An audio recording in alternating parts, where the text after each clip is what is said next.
Good evening, friends. I am Dr. Harivansh Chopra, and I run the group on Telegram in the name of Education and Excellence in Community Medicine in India.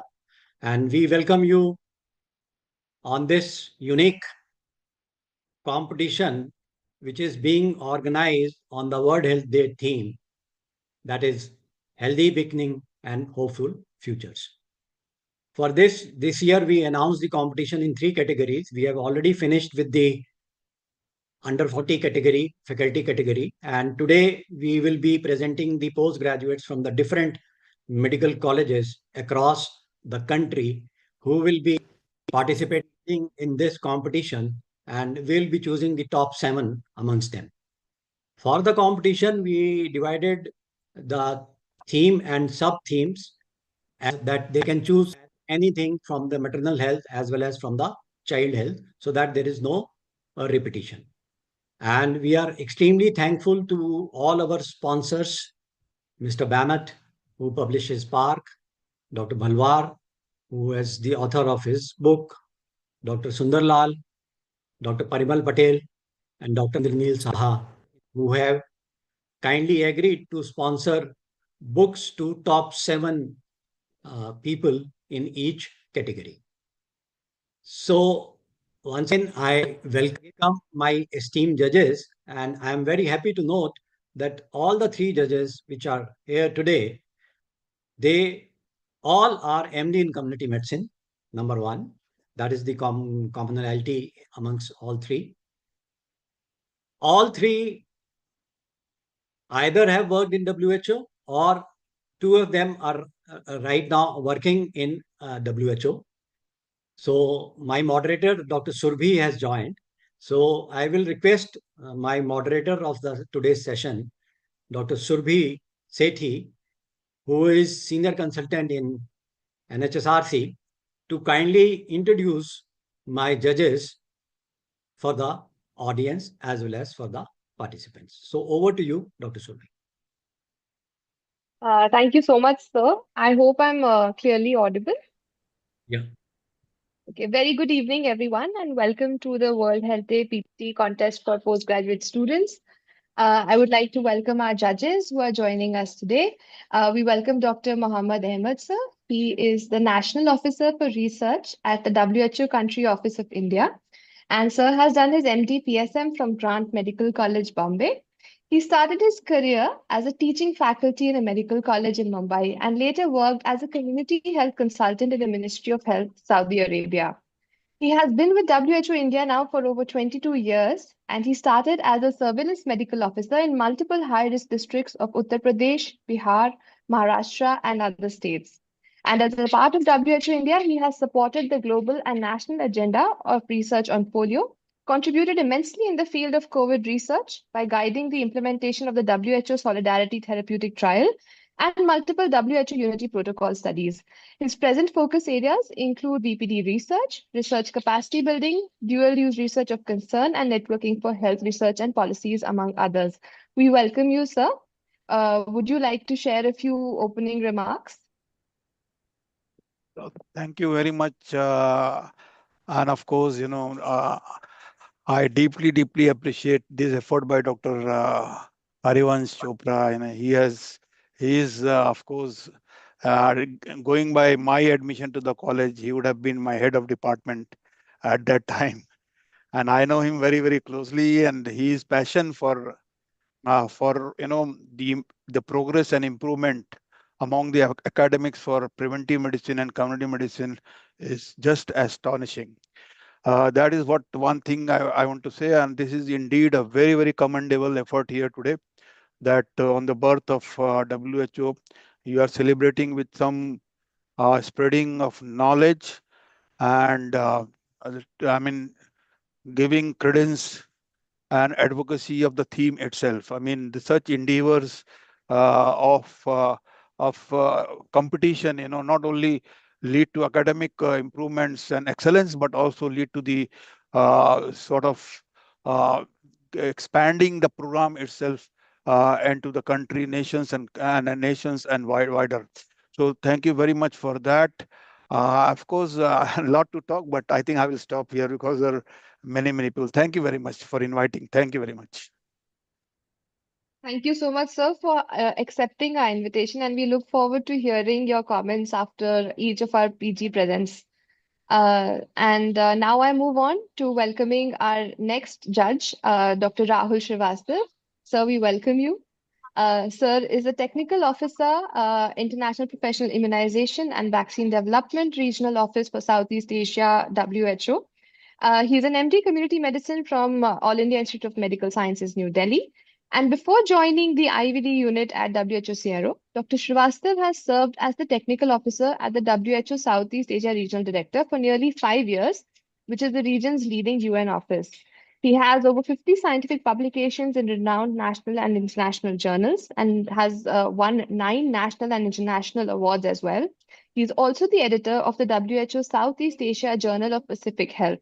His prior roles also include a senior program manager at the Global Health Strategies and as well as the Public Health Foundation of India. So we welcome you, sir, and I invite you to share a few opening remarks. Thank you. Thank you so much, Surabhi. And a very good evening to all of you, to esteemed judges and to the participants as well. So, and special thanks to Dr. Harivansh Chopra for organizing this. And this is exactly at WHO what we are looking forward, that how the World Health Day should be, sort of a celebrated, and the important message disseminated at the,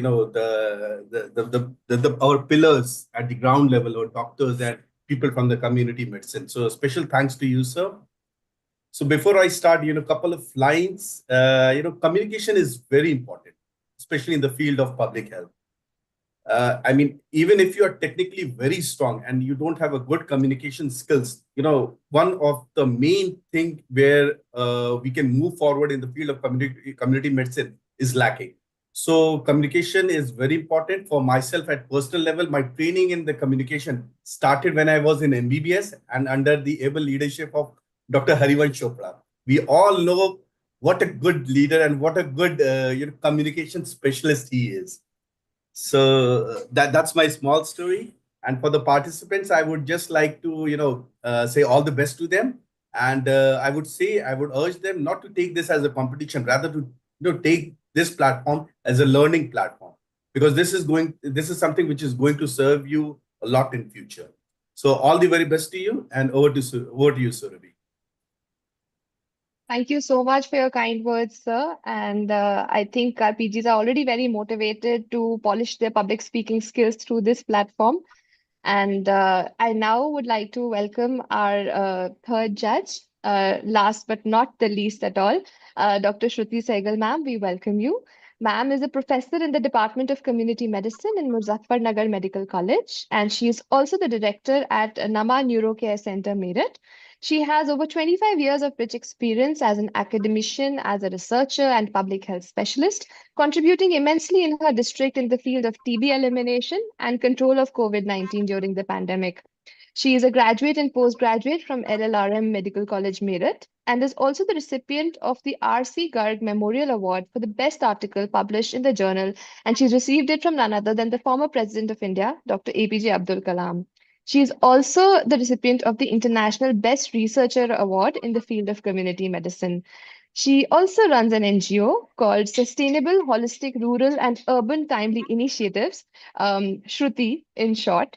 And this NGO is a national not-for-profit organization which is committed to improving the health, living conditions, and educational status of the poor and needy. We welcome you, ma'am, and would like to request you to share a few words, please. Shruti, you are on mute. Yeah. Unmute yourself. Yeah. Good evening, everyone. And thank you, Good. Surabhi. It is really an honor and a pleasure to be here. And at the outset, I would thank Dr. Chopra for giving me this wonderful opportunity. As the previous two judges said, he has been my guide and mentor, and the communication started with him. I had presented with him my first session at IMA, Active Aging Makes a Difference, which was a World Health Day theme way back in 1980s. So that was the first communication teaching he taught me with him, he gave me the platform of IMA. And I'm very grateful to you, sir, for giving me this opportunity to listen to this academic excellence, listening to all the PGs from all over the country, looking forward to hear from them all, and the way, the zest and zeal with which you are doing it even after your retirement is really commendable.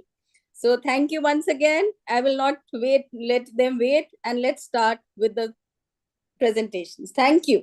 Looking forward. Thank you, Surabhi. Thank you, sir. Thank you. So, sir, with your permission, should we call upon the first speaker? Yeah, please. Okay. So now I request Dr. Abhit Gulati to please share his screen and also his introduction. And once we confirm that your screen is in slideshow mode, we will start the timing, Dr. Abhit. Yes, ma'am.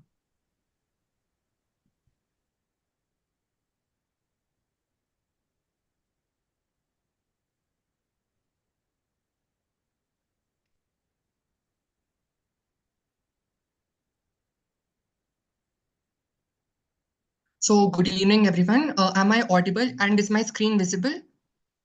Yes, good to go? Yes, ma'am. Shall I begin, ma'am? Yes, starting the time now. Neonatal care isn't just about technology or medicine. It's about understanding the delicate balance of life. It's about keeping babies warm, feeding them right nutrients, providing them sufficient protection, and protecting them from infections. So, good evening, everyone. I'm Dr. Abhit Gulati, postgraduate junior resident in Department of Community and Family Medicine, representing All India Institute of Medical Sciences, Bilaspur, Himachal Pradesh. And it's an absolute honor and privilege to showcase my work via this zealous platform. And today, I'll be talking about revolutionizing neonatal care, a global initiative for better outcomes. So the significance of 7th April is healthy beginnings and hopeful future, mainly prioritizing women's health and neonatal well-being. In my today's presentation, I'll be trying to highlight about the facts about the essential newborn care practices, the various global challenges that one faces, how we can strategize the same. I'll be mainly highlighting the facts pertaining to Himachal Pradesh, and lastly discussing about the SWOT analysis. So globally, newborn deaths, around 2.7 million children succumb, and out of them, 2.6 million children have stillbirth. Maternal deaths account for 0.3 million. And we can see that in India, per year, around 5 lakh children actually succumb, 5 lakh newborns actually succumb. The neonatal mortality rates per 1,000 live births have been depicted in this graph region-wise, in which we can see that sub-Saharan African regions have highest neonatal mortality rate, followed by Central and Southern Asia. In India, it is higher than global average, accounting for 17 neonatal deaths per 1,000 live birth. And in Himachal Pradesh, it is comparatively better neonatal outcomes as compared to the national average. So what are the various causes of neonatal mortality? The primary cause is low birth weight and preterm births that account for 17 to 18%, followed by birth asphyxia accounting for 15%, then lower respiratory tract infections, mainly pneumonia, and lastly congenital anomalies and diarrhea. The challenges that we face in Himachal Pradesh are primarily the geographical constraints. It's a hilly terrain, and sometimes in remote areas, in rural settings, in remote locations, it is hard to reach and provide that care. Also, there is inadequate infrastructure in some bits and parts of the state, because of which there is shortage of manpower also.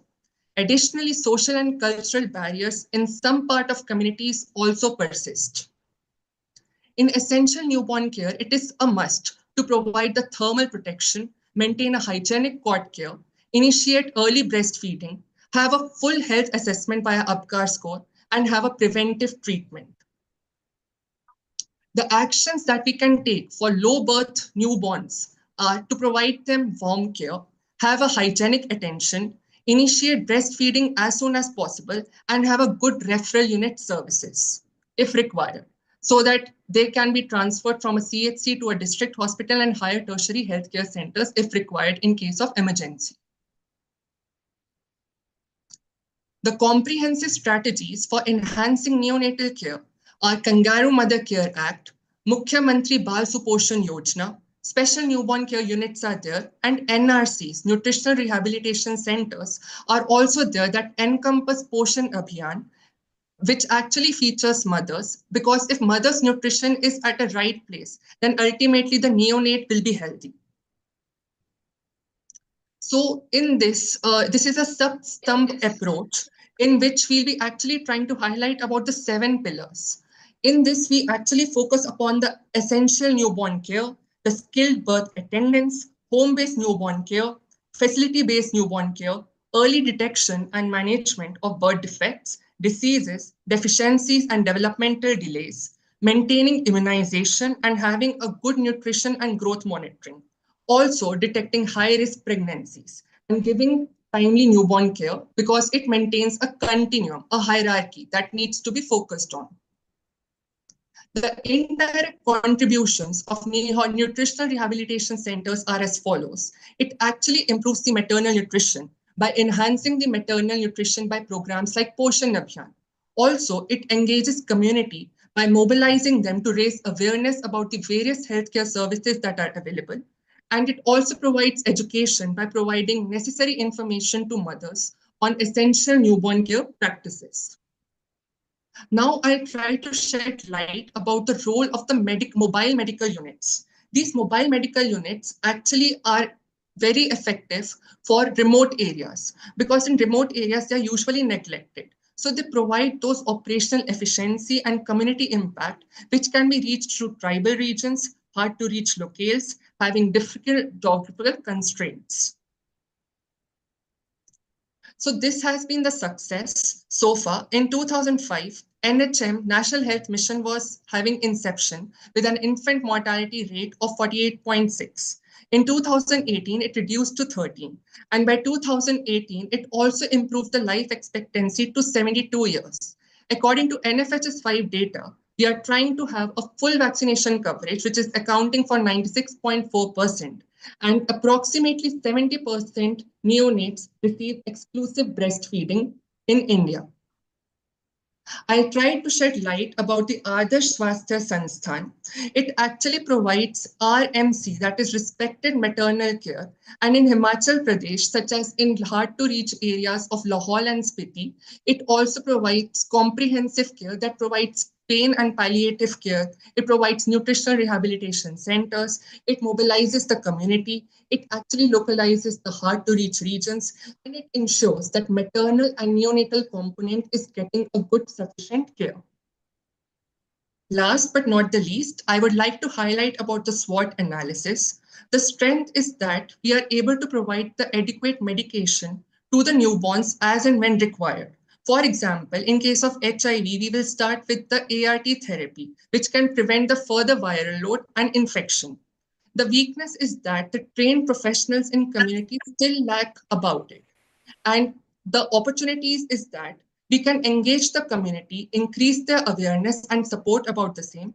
And the threat are the premature infants, because they're always in the vulnerable population. So a special care is provided for them.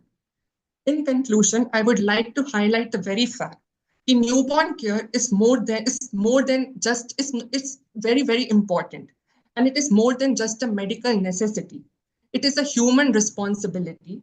And every newborn, regardless of where they are born or the circumstances they face, they deserve the best of everything, whether it's thermal protection, early breastfeeding, infection prevention, and immunization.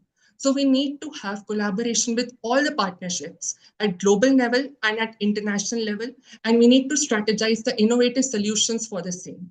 In Himachal Pradesh, socio-economic disparities need to be overcome, rural-urban divide needs to be overcome, and quality care access by maintaining and improving the infrastructure facilities need to be improved.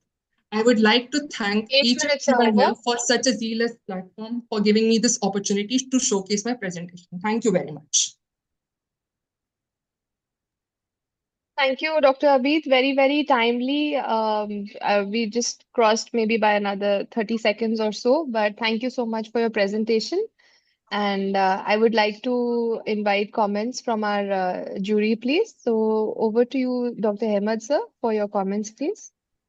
Thank you very much, Dr. Amit, for taking us to the hills and to the children just newborn. I think they're the future of the country. And of course, you have given quite a good hope and you have given some understanding of the healthy beginning that should be there.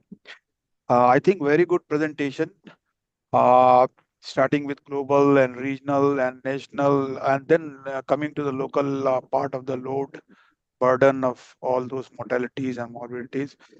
Very good. If I have to just suggest maybe one thing, I think your presentation could be equally a good lesson for all the other hilly regions of India. I think could be shared with them, and it could be very helpful to them. Yeah, hard to reach area you have covered. I believe, in a given setup of something like Himachal Pradesh, maybe if we have added some socially and culturally acceptable methods, as per the foundations of primary healthcare and some community approaches to solve some of those issues, it would have been really, we would have used your local knowledge for the sake of public health. Very well done. And maybe community approaches and some innovative socially and culturally practices could have been actually tailored into the whole program of reducing neonatal mortality. Thank you very much. Thank you so much, sir. I'll be way more careful and read about the same also. And I'll try to sensitize it on a global platform and in Himachal Pradesh as well. Thank you so much, sir. Thank you. I like how you skipped national because already this is like a national competition. That's a forum that has been created by Harivan Chopra, sir. So over to you, Rahul, sir, please, for your comments. Thank you. Thank you, Surabhi. So a very nice presentation, Dr. Abid. So I must congratulate you for that. So there are, very good and important takeaways from your presentation. One thing which I like is selection of topic. You chose issues at the local level. So what at our end we call as local challenges need local solutions, and that is what I was looking forward for in your presentation. So that's one thing I like. And second thing is, the way you presented, you use lots of infographics, which I really appreciate. And that is the way to engage the audience. So that was another good thing about your presentation. And then if I need to speak something about, where you need to work a bit more is the flow of information. So you need to ensure that you start from what level and then how you go downwards till you reach the conclusion or the way forward. So there has to be a flow, which I'm sure that you will get into it as you progress in your career. So, and second thing is that whenever you present figures and all sorts of facts and findings, you need to provide references, because that whenever you are presenting it to a technical community, they also look at the authenticity of the numbers, the facts, and the figures which you are using. So try to put some references whenever you use. That's it. Thank you. Thank you so Thank much, you. sir. I'll be very much careful about the same, sir. Thank you, sir. I hope all the PGs are taking notes of these tips. Okay, you are just getting started in the career, and we are also just getting started with the session, but we already have so many useful insights that are going to aid all your future presentations as well. So I now request Shruti ma'am also to please share her comments. Yeah. Thank you, Surabhi. Abhini, very good presentation. I would say your depth of understanding and clarity was impressive. The use of visuals and data was also very engaging and easy for the audience to understand. My point was, again, I was looking for the references which Dr. Rahul has mentioned.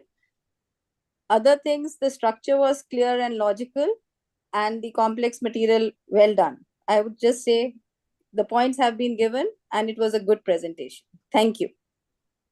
Thank you, ma'am. I'll improve about the same. Thank you so much, ma'am.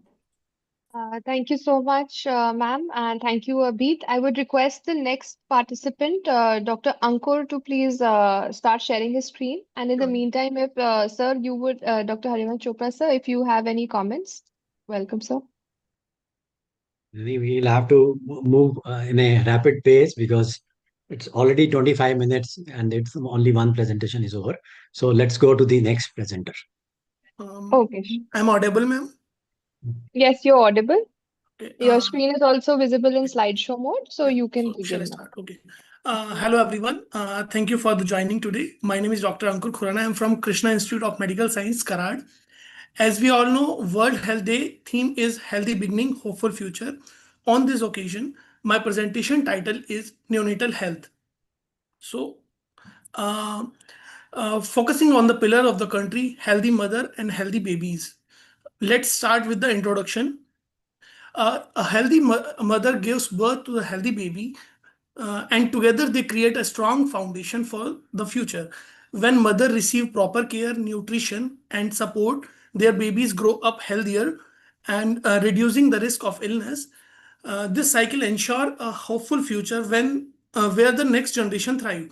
It is all about the building parental skill in the essential area like early feeding, exclusively breastfeeding, hygiene, temperature regulation, and growth monitoring, which ensure the baby's health, development, and well-being. Now, why does newborn care matter? It enhances the care, reduce the risk of morbidity, infections, hypothermia, and low birth weight issues, all while supporting healthy growth and development.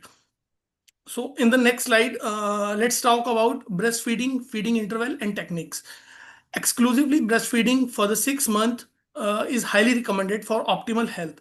Colostrum given within the first 30 minutes after birth and 3 hours after assisted labor, which boosts the baby's brain, digestive system, and immunity. A neonatal needs adequate feeding at the right temperature along with the appropriate nutrition to support the growth and development of a newborn baby. So in the feeding interval, as shown in these pictures, babies show hunger cues like lip smacking, sucking on feast or crying, routine reflex. Term babies need frequent feeding every 2 to 3 hours, while preterm babies require more frequent feed than term babies due to their smaller stomach. This can be given as express breast milk to ensure they receive adequate nutrition for their growth and development. In the breastfeeding technique, proper latching is a key of successful breastfeeding. As a deep latch ensure painless and effective feeding, prevent nipple soreness, improve milk transfer, and support the baby's healthy growth and development. Also, it creates the bond between mother and the newborn baby. So next is burping. Burping is equally important. Burping often swallow air during feeding, which can cause gas, fuzziness, and spitting off. Proper burping release trapped air, keeping the baby comfortable after feeding. So most important topic is diaper. Diaper care is very important part of the newborn hygiene. While clothes, nappies are common in India, poor hygiene can cause rashes, infection. Term babies can use standard diapers with frequent changes. With preterm babies need ultra soft diapers, soothing creams, and extra care for the delicate skin. So next is proper positioning. Proper positioning ensure the baby safety and comfort. Always support the neck and head when lifting the prevent to prevent strain. So now let's focus on the thermal regulation. Thermal regulation is a vital for newborn. Term babies benefit from skin to skin contact for warmth and bonding. Preterm babies may need warmer incubator with kangaroo mother care, providing warmth, stability, and infection prevention. Kangaroo mother care, especially at the grassroots level, where incubators and warmer are not available, ensuring better survival and healthy growth. So next part is vaccination. Vaccination protects a newborn from the serious illness. BCG, OPV, and hepatitis B are essential at birth to prevent the disease. Term babies follow the vaccination schedule, while preterm babies need close monitoring and early NICU vaccination like pneumococcal and influenza. Timely vaccine ensure the strong immunity and better health. If BCG, OPV, and hepatitis B vaccines were missed at birth, they can still be given at the next scheduled dose as part of catch-up vaccination. BCG we can administer it for 1 year of the age, and OPV give within 15 days. Continue we can continue as per schedule. Hepatitis B as soon as possible. So next is when it come to safe bathing practice, it is recommended to delay the first bath, ideally at least 24 hours. Keep it brief with lukewarm water. Term babies handle traditional bathing techniques better, while sponge baths are preferred for preterm babies to protect their delicate skin. Next is umbilical cord. Umbilical cord care is critical for preventing infection and ensuring proper healing. Always follow the 5 C's: clean surface, clean hands, clean clamps, clean cord cutter, and clean cord stump. For the term babies, clean the cord with sterile water, keep it dry, and monitor for the healing with 1 to 2 weeks. Watch for any sign of infection. For preterm babies, healing need extra care. Use gentle cleansing, limit handling, and ensure medical supervision to prevent complication. Now, let's most important part is recognition sign of illness in newborn. This is vital for ensuring timely care and protecting their health. Symptoms like feeding, intolerance, jaundice, convulsion, rapid breathing, and dehydration, and immediate medical attention. Early recognition and action can prevent complication and ensure the baby's safety and well-being. Next is hypoglycemia. Hypoglycemia is a serious condition by low birth weight, delaying feeding, or maternal diabetes. If left untreated, it can lead to develop delay, neurological damage, and even seizures. For the prevent measure, we have already discussed in the feeding interval. Finally, healthcare workers play key role in ensuring proper growth, conducting routine health checkups, and provide specialized support for high risk babies. Global Newborn Care Initiative, WHO campaign focus on reducing neonatal mortality by promoting kangaroo mother care, breastfeeding, and global health education for mother and healthcare providers. The initiative integrates NICU care, kangaroo mother care, strengthened healthcare service, and immunization or vaccination activities to improve newborn survivor and well-being. So thank you everyone for your attention. I hope this presentation has shed light on the importance of neonatal health care. Thank you. Thank you, Dr. Ankur, for a very, very timely presentation. And to save some time, we are going to request for comments from one judge per presentation then. So, Ahmed sir, I would request for your comments on Dr. Ankur's presentation, please. I think And that is a good idea. One judge, one per presentation, one judge. yes, sir. And sorry, Thank you. just in the meantime, I would request the next speaker, Namika, to start sharing her screen as well. I'm sorry to interrupt, sir. Please, over to you. So, Dr. Anku, thank you very much. Your presentation did increase my knowledge on as to how neonatal care should be done, and a textbook picture of you know how things could be taken care of, and finally neonatal mortality and morbidity could be reduced. Yes, sir. However, uh, you are a soldier of मतलब सैनिक हैं आप, Yes. soldier of public health presently in India, and you will be one day the commander of public health at highest level at policy makers. I think when you have an opportunity like this at national level to present, you could have chosen a little focused priority area. You could have, by your own local understanding, could have told us in detail as to, how few things very cheap in the flow of the social and cultural practices without much of intervention. What are the niche areas? You know better than us how things are happening in your locality and community. How these could be tapped actually for the benefit of all in terms of neonatal care. Only thing, maybe you could have put few lines as to how the local primary health care that is going on in your area, or even a national level, how that could be tweaked actually in the coming years, so that all those points which you have told, all those actions and prevention could have a tremendous impact. Because primary health care is a care where, yeah, I mean, I don't need to go into detail, but first point of contact, and even at sub center, let us say, sub center is extremely important. A&M taking care of, and how could you put some interventions that, the beginning starts from there. Of course, the beginning starts at first day of life, and maybe little more, but it starts also at the sub center. So very good one. I learnt a lot, but Thank you. few things could have actually, tweaked in terms of the healthcare services, and the last health functionaries, frontline workers, how they could actually bring a change in the whole scheme of things. Thank you very much. Thank you, sir. Thank you so much, sir. I will take care. Thanks. Thank you so much, sir, for the comments. And I now request Dr. Anamika to start her presentation.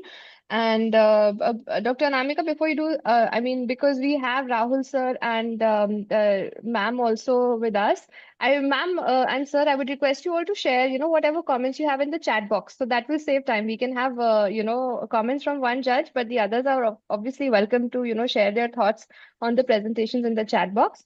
So over to you, Anamika. Your slides are visible, and I'm starting the timer now. Good evening, all. I'm Dr. Anamika Prashant, Junior Resident at SET GSMC and KM Hospital, Mumbai. And today I'll be presenting a very critical but often overlooked public health issue, menstrual health and hygiene among adolescent girls in Maharashtra. Gaps, gains, and the way forward. As we all know, menstruation is a natural biological process. Yet, in many parts of our country, it is still surrounded by silence, stigma, and misinformation. So, for adolescent girls, menstruation doesn't just involve physical changes, it impacts education, mental health, and participation in daily life. A supportive environment at home, school, and in the community is essential for girls to adopt safe and dignified practices. Now, approximately 21 million adolescents are present in Maharashtra, and nearly half of them are girls. But this group is not homogeneous. It includes urban slum dwellers, rural youth, tribal populations, and each face their own unique cultural, economic, and infrastructural challenges. To make any intervention successful, it must be adapted to these varied realities. Let's now look at when menstruation typically begins for these girls. Most girls in Maharashtra reach their menarche between 12 to 14 years, and also this period often marks confusion and fear unless they are well informed beforehand. When we equip girls with accurate knowledge before their first period, they are more likely to feel confident, less anxious, and better able to manage their own hygiene. So, are we really preparing the girls in time? So, knowledge of menstruation pre-menarche is really important, and we found that mothers were the primary informants, and teachers also play crucial role. But we need a structured, age-appropriate menstrual education starting from schools, so girls know what to expect and how to take care of themselves. Let's now talk about what practices girls are actually following during menstruation. So it's a really good statistic that 99% use sanitary pads in urban and 96% use sanitary pads in rural, but cloth usage is still prevalent. It's not just the product that matters, it's how hygienically it is used. So the challenge is to promote informed choices and provide access to safe options. That brings us to another important concern. How do girls dispose this menstrual waste? So many girls burn their used pads or throw them in dustbins, and disposal education is often lacking. Reusing cloth without proper drying or washing can also lead to infections. We urgently need better disposal infrastructure, including eco friendly products and awareness to match. And while managing the product is one part, cleaning practices are equally vital. So let's look at that. Many girls do clean daily, and soap and water are commonly used, but in some areas, only water is used, often due to lack of access or awareness. Hygienic cleaning should be considered a right, not just a luxury. Beyond hygiene, what also affects girls deeply are the social and cultural restrictions they face. Now let's explore that. Over 88% of adolescent girls face religious restrictions during their periods. Many are told not to enter temples, kitchens, or even attend school events. So these taboos not only isolate girls but also deeply affect their mental health and self-esteem. Now, in schools, many schools, there are inadequate wash facilities, which means water, sanitation, and hygiene facilities. There's lack of privacy, disposal options, and even basic water can force girls to skip school during their menstruation. So, investing in girl-friendly infrastructure isn't optional; it is really essential. So Maharashtra has led from the front by integrating gender equity into water policies and menstrual health missions. Programs like menstrual health management guidelines and school-based initiatives reflect this intent. Now, the Sabla scheme, which has been focused on adolescent girls, emphasizes menstrual health hygiene, and a key component of this program is about menstrual health education and provision of sanitary pads. There's also the Rashtriya Kishore Swasthya Karyakram program, which has been implemented by Maharashtra, as in it's a national program and it has been implemented in Maharashtra, and it's a flagship adolescent health program under the NHM, and it adopts a holistic approach covering nutrition, mental health, sexual and reproductive health, and menstrual hygiene management. Now, what are the local innovations in Maharashtra? Districts like Sangli have shown locally driven innovations can lead to major improvements in menstrual health. In Sangli, teachers and frontline workers led school based programs combining education, pad distribution, and disposal solutions. In tribal belts, low cost biodegradable pads made by self help groups are also gaining traction. These community rooted models demonstrate the power of grassroots engagement, context specific design, and local ownership. Schools are crucial platforms for normalizing menstruation. So, initiatives in Maharashtra include menstrual health hygiene sessions in classrooms, distribution of sanitary pads by school teachers or health staff, training teachers and school nurses to speak confidently and sensitively about menstruation. Outside the school, change is being driven at the family and community levels. Efforts include mother daughter meetings to break a generational silence, peer educators under RKSK who use relatable language and stories, community health workers conducting awareness sessions in self help groups, Anganwadis, and Gram Panchayats. These approaches are building trust and acceptance among parents and community elders, critical to dismantling stigma about menstrual health. Now, despite the progress, there is cultural stigma. Rural areas face greater barriers due to lack of access and entrenched taboos. There are also gaps in the supply chains, funding, and monitoring. Interventions must be context sensitive, regular, and owned by the community. So, what exactly do we need to do moving forward? So, here are some recommendations. To truly bridge the gap, we must improve wash infrastructure in schools and public spaces, ensure consistent age appropriate education through the school curriculum, conduct community sensitization programs to reduce taboos, strengthen funding, accountability, and monitoring systems. Menstrual health must become everyone's business and not just a woman's issue. With that, let me conclude. Menstrual health and hygiene is fundamental to adolescent girls' physical, mental, and social well being. Maharashtra has just taken a small steps, but commendable steps, but the journey is far from over. Let's create a world where no girl has to miss school, feel shame, or suffer in silence because of menstruation. After all, if menstrual hygiene is managed right, future shine bright. These are my references. Thank you. Thank you. Thank Thank you. you so much. Yeah, please Um, continue. yes. I would like to request Rahul sir for his quick comments, please. And other judges, feel free to put it in the chat box. In the meantime, the next speaker, Dr. Arpita, may also please share her screen. Over to you, Rahul sir, please. Thank you again, Surabhi, and very well done, Anamika. Especially your presentation was very good. It was based on a theme which went from the starting till the end. The flow of information was very good. You started from a very broad category, and what I liked was that you touched upon the local innovations, the local challenges. You went up to the local level, so that was really interesting.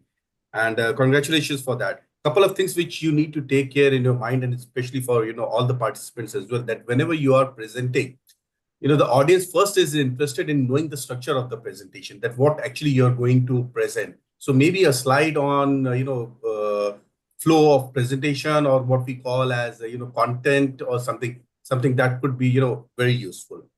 Second thing is again, I mentioned in the previous comment that referencing is very important. You provided references towards the end, but that's a strategy which usually is followed when we share the presentation with others. So when we are presenting, the strategy is that the references should come on the same slide. And the reason why I'm saying this is because in couple of the facts and figures which you mentioned, especially about the use of sanitary pads, which was very high, 95% among the rural and 99% among the urban population, is I think that you need to check this again, because NFHS, the data reported in NFHS is a bit different from that. So, if you, I'm quite sure that you must have taken it from somewhere. So if you would have provided reference on the same page, that would have, helped me in understanding it better. The second point which you need to take care about is that whenever you speak, you need to connect with the audience. So, though this is a virtual platform, it's very difficult. It's very challenging even for super experts to connect. But still try your best, to look forward and, speak in a tone where you start engaging with and connecting with the audience. Otherwise, very nice presentation. And I really like the pink color theme which you presented. Thank you. Thank you, sir. Thank you so much. Thank you. Thank you so much, sir, for your pertinent comments. Dr. Arpita, you would need to put it on slideshow. And apologies, I have to take leave for an urgent task. So I'm going to hand over the moderation now onwards to Dr. Harivansh Chopra, sir. Thank you. Thank you, Surbhi. And I'll request any of the participants who have already finished their presentation to kindly do the timing for me. So can Abhit or Ankur, can you do the timing for each speaker? Sure, sir. Who is doing it? Ankur, you are doing it? Yeah, sure, sure, sir. Okay, fine. So 8 plus 2 minutes, and 8 minutes you will have to tell the speaker. Yeah. So now over to you, Arpita. Your time starts now. The whole screen is yours. Thank you, sir. Good evening, everyone. I am Dr. Arpita Singh, currently pursuing MD Community Medicine from Kasturba Medical College, Manipal. I'm really thankful for this opportunity. So I'll be presenting Journey of First 1,000 Days of Life. The theme for the World Health Day 2025, Healthy Beginning and Hopeful Future, directly ties into the idea that investment in early life lays the foundation for a health and development across the life course. This presentation will cover the first 1,000 days, beginning with the pregnancy and ending at 2 years of age, including antenatal care, infant care, developmental milestone, growth monitoring, national programs, and along with the challenges and interventions. The first 1,000 days refers to the period that begins with pregnancy planning and goes up to the child when child reaches his or her second birthday. It consists of 270 days of full-term pregnancy and the first 2 years, which includes 0 to 6 months of exclusive breastfeeding, followed by 6 to 24 months of complementary feeding along with continued breastfeeding. Why the first 1,000 days are so important? As it represents a critical window of opportunity to shape lifelong health, development, and human potential. During the period of rapid physical and brain development, the right nutrition, the right care, and the stimulation not only ensures survival, but also determine a child's ability to grow, learn, and escape poverty. Early childhood development is therefore a cornerstone for achieving the sustainable developmental goal, as it influences educational outcomes, economic poverty, and societal stability. This article from UNICEF says that the children who get the right nutrition during the first 1,000 days of life are at 10 times more likely to overcome life-threatening child diseases, complete 4.6 more grades at school, and go on to earn 21% more wages as adults and are more likely to have healthier families as adults. This image here shows decline in neonatal, infant, and under 5 mortality rates in NFHS 5 compared to NFHS 4, reflecting improved child health. However, we can see the rural rates remain higher than urban, highlighting a gap in the early life care. 42% of children are breastfed within 1 hour of birth and 64% exclusively breastfed, but the major gap lies in the complementary feeding. Only 11% of children aged 6 to 23 months of age receive an adequate diet, reflecting a significant shortfall. Consequently, 35.5% of children under 5 are stunted, 19.3% are wasted, and 32.1% are underweight, indicating ongoing malnutrition. The planning of pregnancy is the first step in the pregnancy journey. Mothers should be prepared along with their spouse, emotionally, physically, mentally, and financially to welcome the child.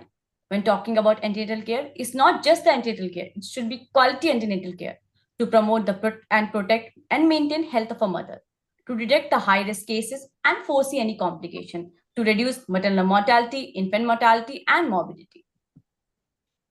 If we see intergeneration growth failure, it is a cycle in which a poor nutrition and growth issues are passed from mother to the child.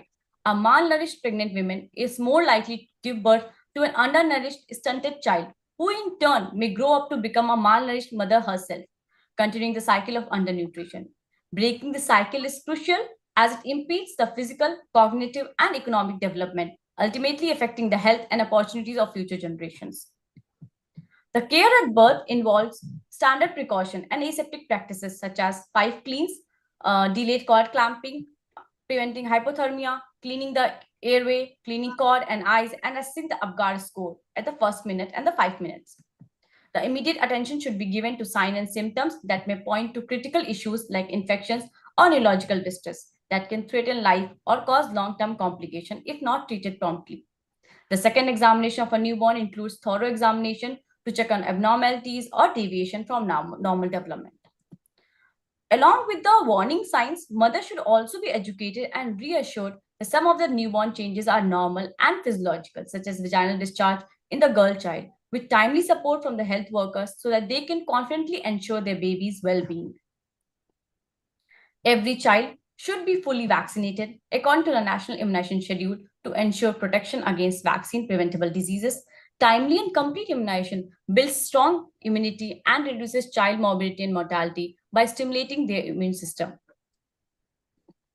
The exclusive breastfeeding for the first 6 months has a potential to reduce under 5 mortality by 13%. It is safe, clean, hygienic, economical, and available to the infant at the correct temperature. It is nutritional, it has immunological superiority and biochemical advantages.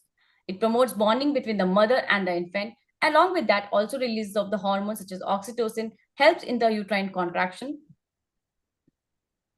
After 6 months of exclusive breastfeeding, the complementary feeding should start.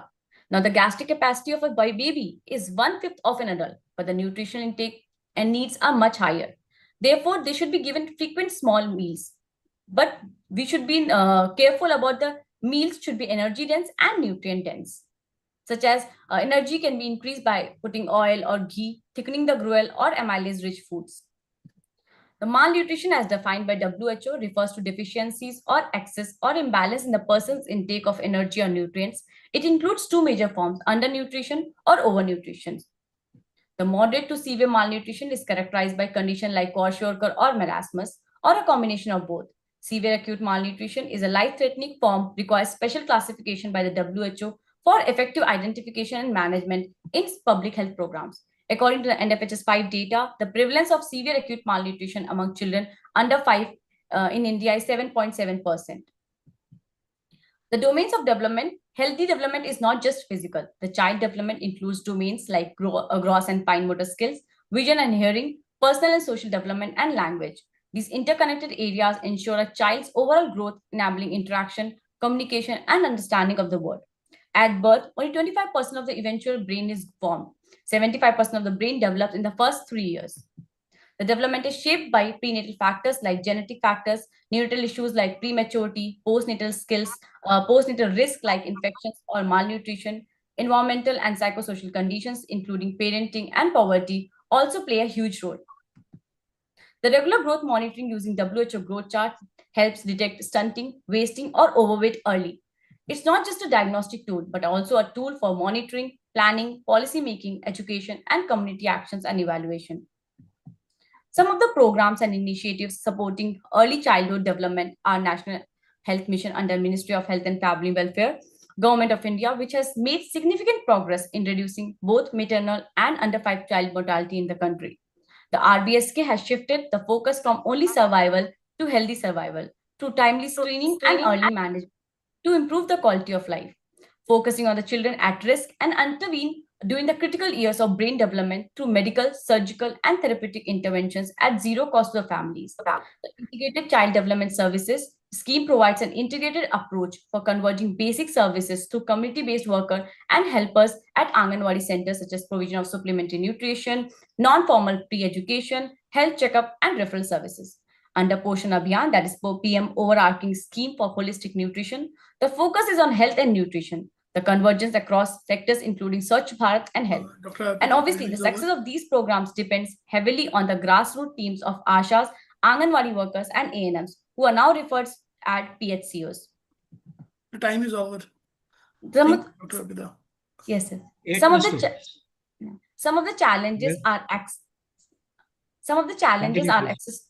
access to proper nutrition, quality healthcare services.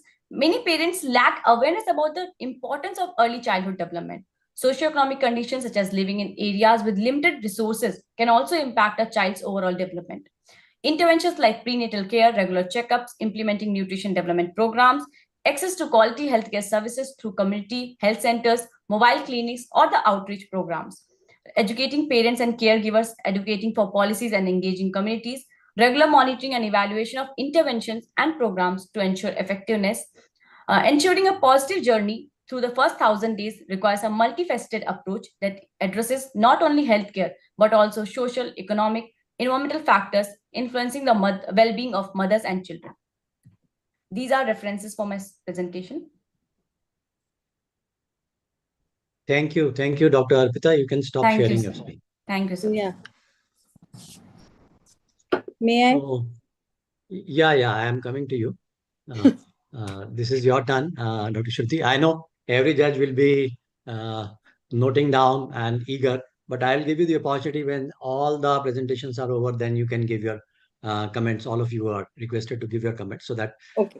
maybe at that, no, you can give your comment right now, and you can please go on. Okay, I thought that maybe because of the time constraint, you wanted that No, everyone. no, it is your turn, but rest of the after the total presentations are over, I will come back to all the judges once again. Okay. So in the meantime, the Astha is sharing the screen. You can continue with your comments. Okay. Dr. Shruti, Arpita, over to you. Yes, ma'am. Arpita, excellent presentation. The flow of presentation was good. I really liked your title, 1,000 days, because these are the crucial, the golden hour, the first 2 years of brain development. And as Dr. Chopra's favorite topic of Govind, this is, you have dealt upon each and every aspect. I was really impressed. The Thank you. comparison data was also done. So good understanding of your topic, the awareness, the education for the parents, that also you have dealt. So I am really happy with the presentations. Thank you. Thank you, Dr. Shruti, and thank you, Dr. Arpita. I am highlighting three things here. You talked about the common neonatal problem. So on my YouTube channel, there is a lecture on common neonatal problem, how to manage them. Yes. Then other thing, you talked about the breastfeeding and complementary feeding. Again, there are FAQ based lectures on breastfeeding and complementary feeding on my YouTube channel. So all of you can see them and it will enhance your knowledge. Just a little remark, this 1,000-day approach, I am not very comfortable as far as our country is concerned, because ultimately the work is to be done by the ASHA ANM, right? Yes, sir. And Anganwadi workers. So in my opinion, it has to be a 635 days approach, because that way we'll be reducing the load by 2.5 crore children every year on the worker. So more, if you want to know about it, there is the editorial which is published in the Journal of Comprehensive Care by me only. So you can go through that, which is titled 635 days versus 1,000-day approach, right? Okay, so you sir. can, Yes, sir. You can read more about all those things. Of course, neonatal care is one of my domain, but yes, with the paucity of time, I will be now moving to the next speaker, and I'll request Dr. Asha Bhatt, kindly present your presentation. The screen is all yours. Dr. Astha. A very good evening to all the respected members. Myself, Dr. Astha Bhatt from Krishna Institute of Medical Sciences, Karad, Maharashtra. I'm going to present my PPT on the theme of World Health Day, Healthy Beginnings and Hopeful Futures under the category of Adolescent Health. Through this PPT of mine, I want everyone to understand about the history, the challenges faced by the adolescents, and what interventions are needed to combat these challenges, and how this information can be used to construct the health programs and the policies. At the end, I want to conclude my PPT by summarizing important points. In the pre-19th century, adolescent was not considered as a separate stage. This concept came in the 19th century. In the 20th century, the main focus was on physical, psychosocial, and sexual health. In the 21st century, criteria for the equal and equitable services came into the picture. Introduction to the adolescent health. As we know, the age group from 10 to 19 years is considered as the adolescent age group. It is a transformative phase as they it is a transformative phase as a lot of hormonal changes occur during this phase. Approximately 2.3 million population in India are adolescent. There are three stages of adolescent: early adolescent from 10 to 13 years, middle adolescence from 14 to 16 years, late adolescence from 17 to 19 years. This stage is characterized by physical, emotional, social, and cognitive changes. The adolescent in the puberty period feel themselves as independent, and this behavior of them lead them to face new challenges in the future. There are many domains of the adolescent health challenges, and in our respective slides, we are going to see the each domain separately. Moving towards the mental health crisis, according to the National Mental Health Survey 2015 and 16, the prevalence of psychiatric disorders is 7% among the 13 to 17 years of age group. The mental health can be affected due to the inability to combat these hormonal changes which are faced by the adolescents. The causes of this could be the academic pressure, the family issues, or the social media, where they feel inferiority complex seeing others privileged. The solution to this could be counseling, peer support, and implementing mental health programs in the school. As we can see the diagram below, it shows how a child is having so many factors like anxiety, stress, post-traumatic stress, panic, depression, all things going on within his mind. The other diagram shows the girl showing a happy face outside, but she is deeply sad from inside. Moving to the domain of the nutrition and the physical health, nowadays there are rising cases of obesity and undernutrition among the adolescents. The malnutrition can be further classified into overnutrition and undernutrition. Overnutrition has obesity and overweight. Undernutrition is categorized into underweight, wasting, stunting, and micronutrient deficiency.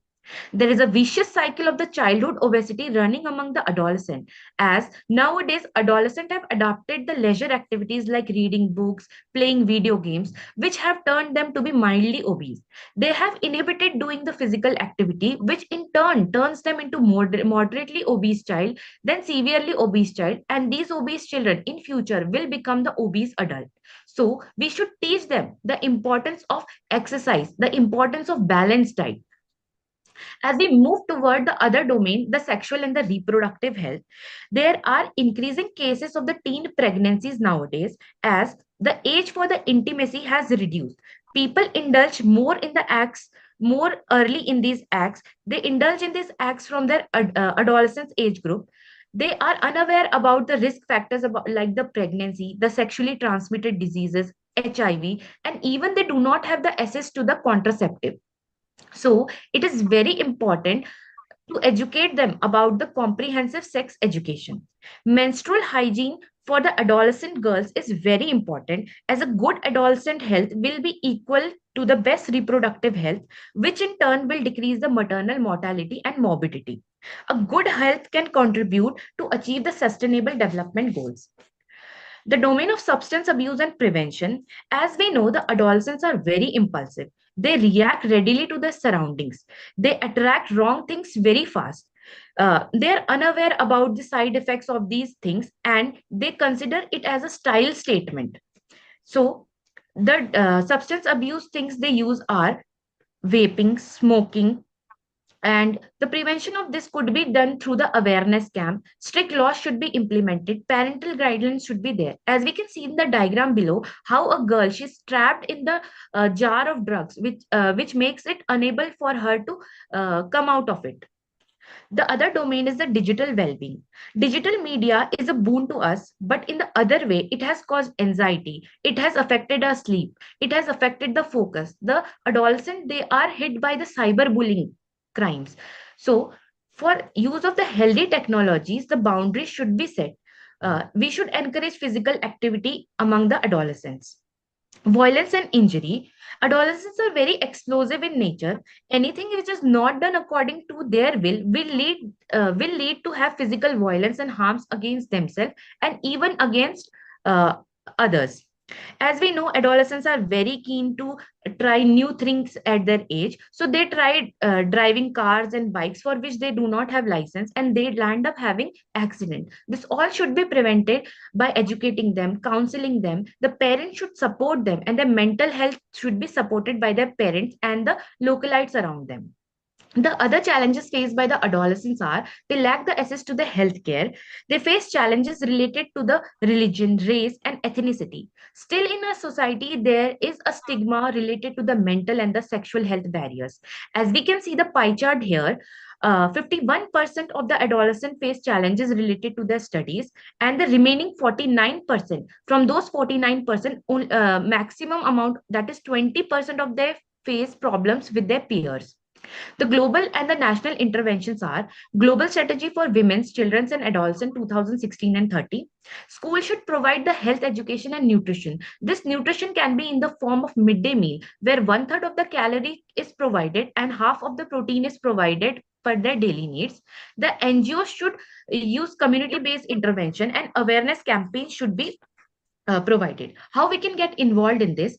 We can get involved by education. Comprehensive health school programs should be there. Adolescents should join UNICEF and WHO youth health campaigns. Government should advocate better adolescent health policies, and the information should be shared on the social media. Call for action. The teens need to take self care. They should seek help whenever they require. The parents should support them. They should have a good rapport with their child so that they can have open communication with their children. The school should implement the mental health programs. The government should invest in the youth friendly healthcare systems. The health programs related to the adolescent are Rashtriya Kishore Swasth Karikram, Kishori Shakti Yojana, Balika Samriddhi Yojana, Sabla, ICDS, of which the beneficiaries mainly are the adolescent girls, the Arsh Clinic, Menstrual Hygiene Program, Ayushman Bharat Scheme, WHO's Global Strategy for Women, Children and Adolescent Health 2016-2030.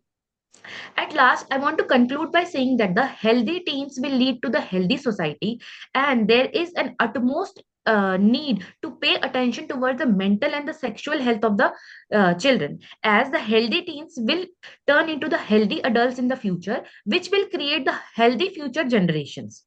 The recent advances are Healthy Adolescent Campaign by the Niti Aayog, Adolescent Health Awareness Program by the UNICEF India, the Pink Health Revolution, the National Adolescent Health Day, Mind Matters Mental Health Campaign, Beti Bachao Beti Padhao Yojana, Poshan Abhiyan, RMNCH plus A, RMNCAH plus N. At last, I want to conclude by saying that together let's build a healthier generation. Thank you. And these are the references which I have taken. Thank you, Dr. Astha. Now I'll request Dr. Ahmed to kindly give his comments on the presentation. Very much, Dr. Astha. A very important topic because you are going, even you are very proactive in your approach. It's not just antenatal, but much before that. So if things are done, then we will have much better healthy beginning. And of course, as Dr. Harivansh said, not only hopeful but happy beginnings. So uh, I think good topic selection. Only that and I think a lot of understanding I got through your presentation on different aspects of adolescent health and different programs that the government, and you also touched some community approaches. But you maybe one thing, there's a lot of prejudice and bias uh, for uh, for let us say female. In the past, we remember that it was womb to tomb prejudice against the female sex. Okay, I don't know how much in your area, in your community. See, when I say you are a shoulder of community health, let me reiterate, you are the commander of health at your station. You are the top person among police. So whenever you present, it's always better to give some innovation, some local understanding, some insights of what you have gained through your experiences in public health over, let us say, a couple of years, or if your faculty more than that, you would be very, very happy. These small experiences and lessons that you have, it will help. It will bring us when it is collected, it becomes a very lethal sort of tool to change the public health of India and the adolescent health. So maybe if you had, rather than adolescent health in general, if you are focused on as adolescent health among females and what are the prejudices and some local practices, how things are changing. Things are changing. Things are definitely changing, and we wish to know, how things are changing. What are the factors moving the changes? Uh, just that, I mean, a lot of things could have said, but I think these are some of the important things that a baby girl child, a baby adolescent girl, and things like that. So well done. I think. See, my work is to even give some Yes, sir. inputs and some feedback apart from the good one. Excellent, very well done, I said. But Thank you, sir. these could have focused on a girl, adolescent, and all those factors which are changing positively, and what are the still issues remaining despite India taking strides and strides into female health. So thank you very much. Thank you, sir. Okay, thank you, Dr. Ahmed. I'll request Dr. Dharni kindly start sharing your screen.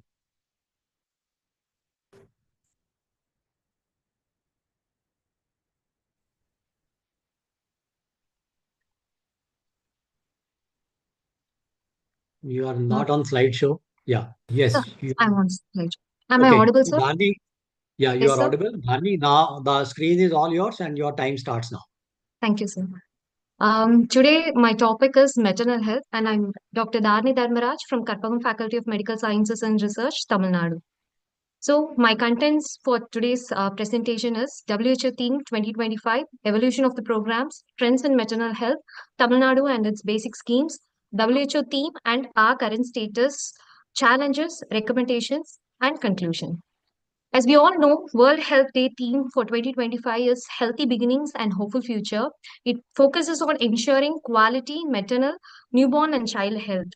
So, what is the connection between Sustainable Developmental Goal, maternal health, and this year theme? It's nothing but the specific target of 3.1 is to reduce the global maternal mortality ratio to less than 70 per 1 lakh live births by 2030.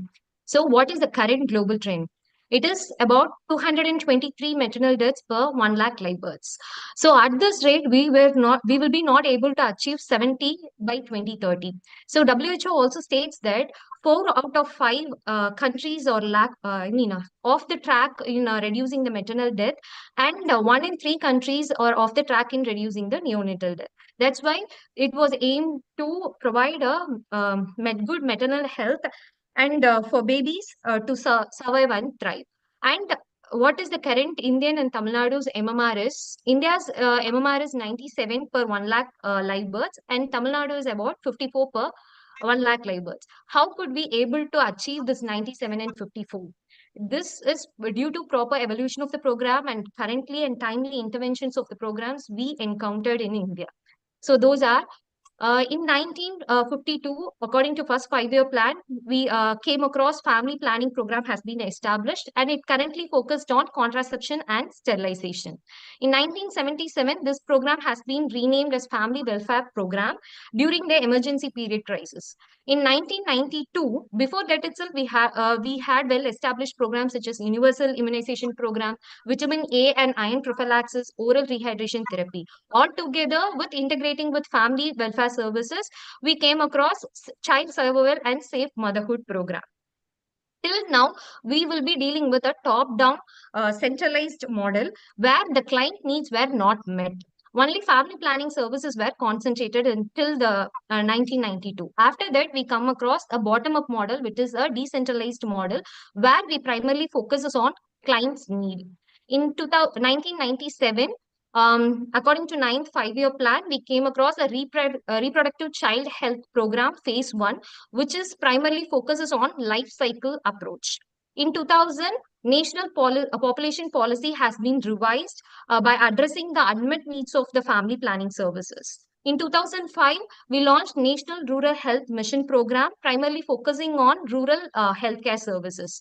Then we in 2005, reproductive child healthcare program phase 2 has been launched, where here we primarily have the strategies and districts or states own strategies to cover up the national targets or goals. In 2013, we came across National Health Mission, where we come under one umbrella, that is National Urban Health Mission and Rural Health Mission has been established for giving urban and rural both healthcare services. In 2013, under five pillars,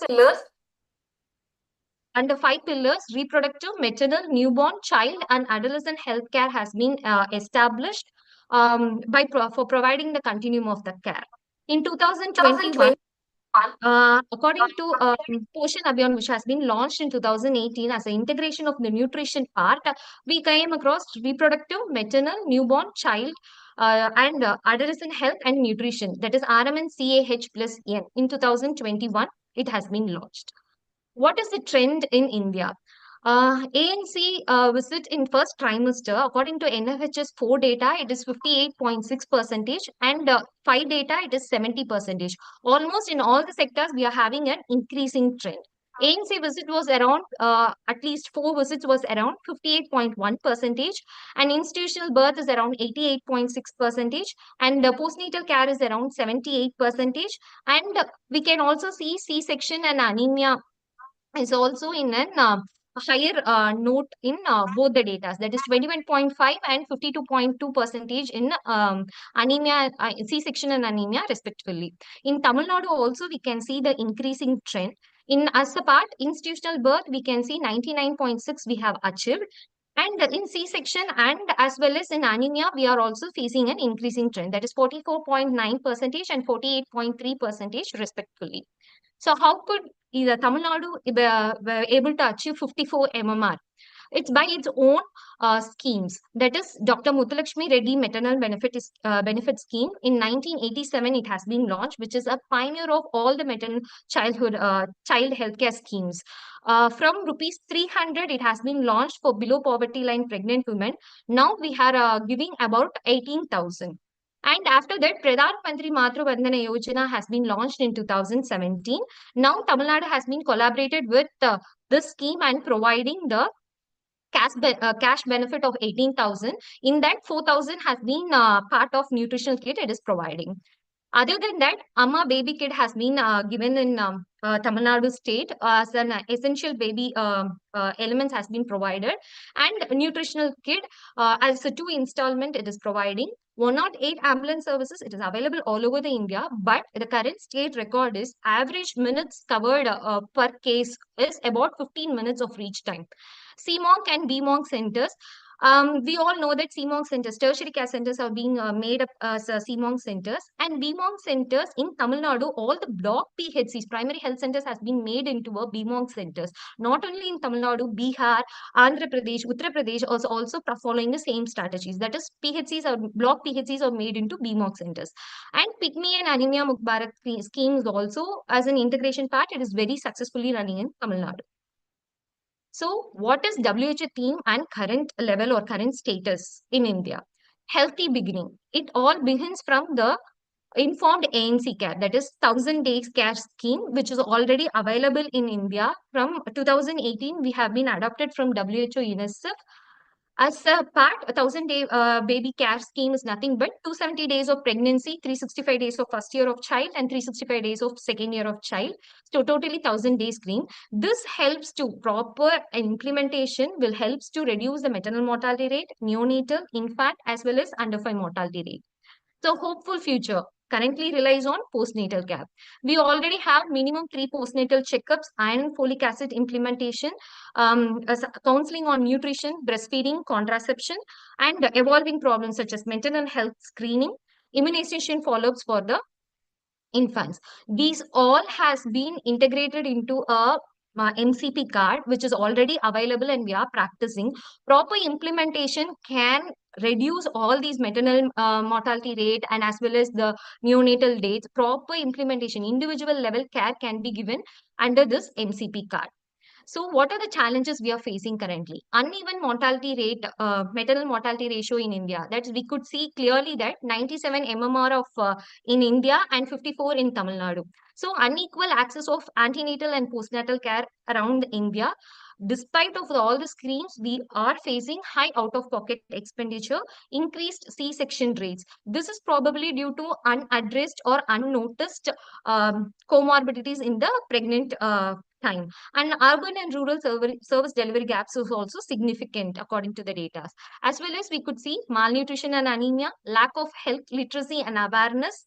This is prevailing both between literate and illiterate people also.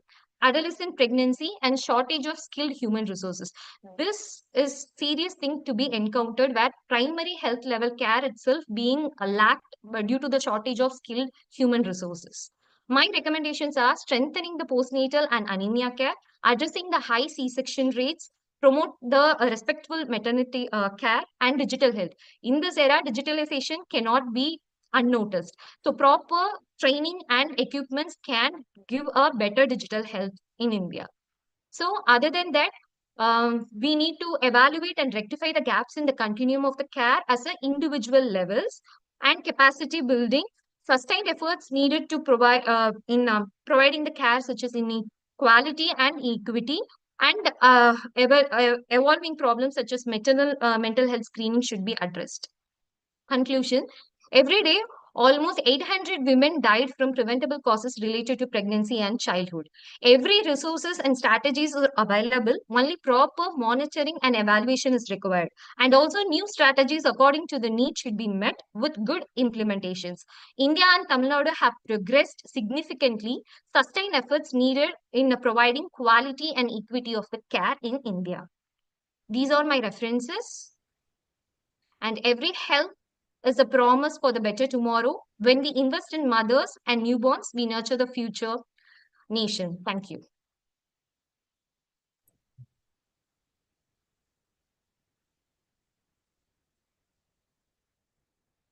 So you're muted.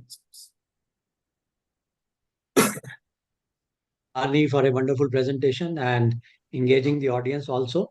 And I'll request Dr. Rahul to give his comments. Thank you, sir. A very good show, Dr. Dharani. Your delivery skills were really impressive. And the most important thing which I liked in your presentation when you presented that my recommendations, because whenever you take the platform and whenever you present, you are considered as an expert. So what the audience is looking forward for is your opinion. You put facts and figures, you put the evidence, and based on those evidence, you show us the way forward and the recommendation. So that was really impressive. One thing which you should have considered in your presentation is that you have showed the entire evolution of the program.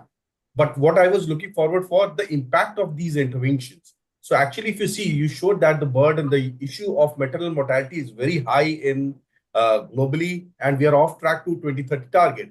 But when you come to the Southeast Asia region, immense progress has been made. I mean, to an extent that 40% reduction has been made in the maternal mortality from 2010 to 2020. So these are the certain important facts. Even if you see India, the progress is very good to the extent that India is amongst the few countries in the world which are on track to achieve the 2030 target. So, the presentation would have complete if you could have showcased the impact of all these interventions made in the past. Otherwise, very good show. Congratulations. Thank you, sir. Thank Sure. you. Next time I'll make it correct. Thank you, sir. Thank you, Dr. Dhani, and I hope all the presenters are noting down the points which are given by the experts. Right. So now I'll request Dr. Jui to kindly share your screen. Dr. Jui, are you there?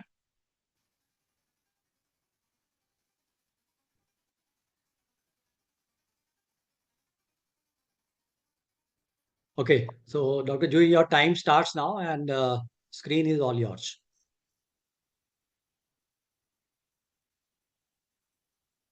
You are muted, Dr. Jui.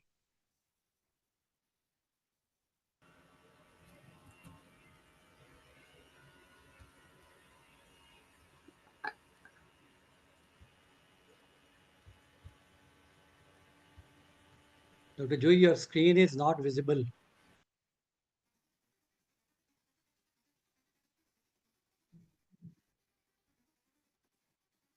Okay, now it is visible.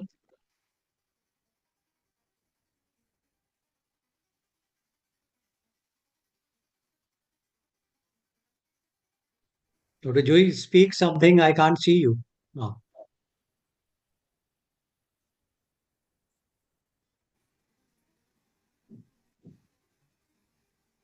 Dr. Joy, are you facing some difficulty? Kindly unmute and speak. Yes, sir. Just a minute. I don't know. Something went wrong.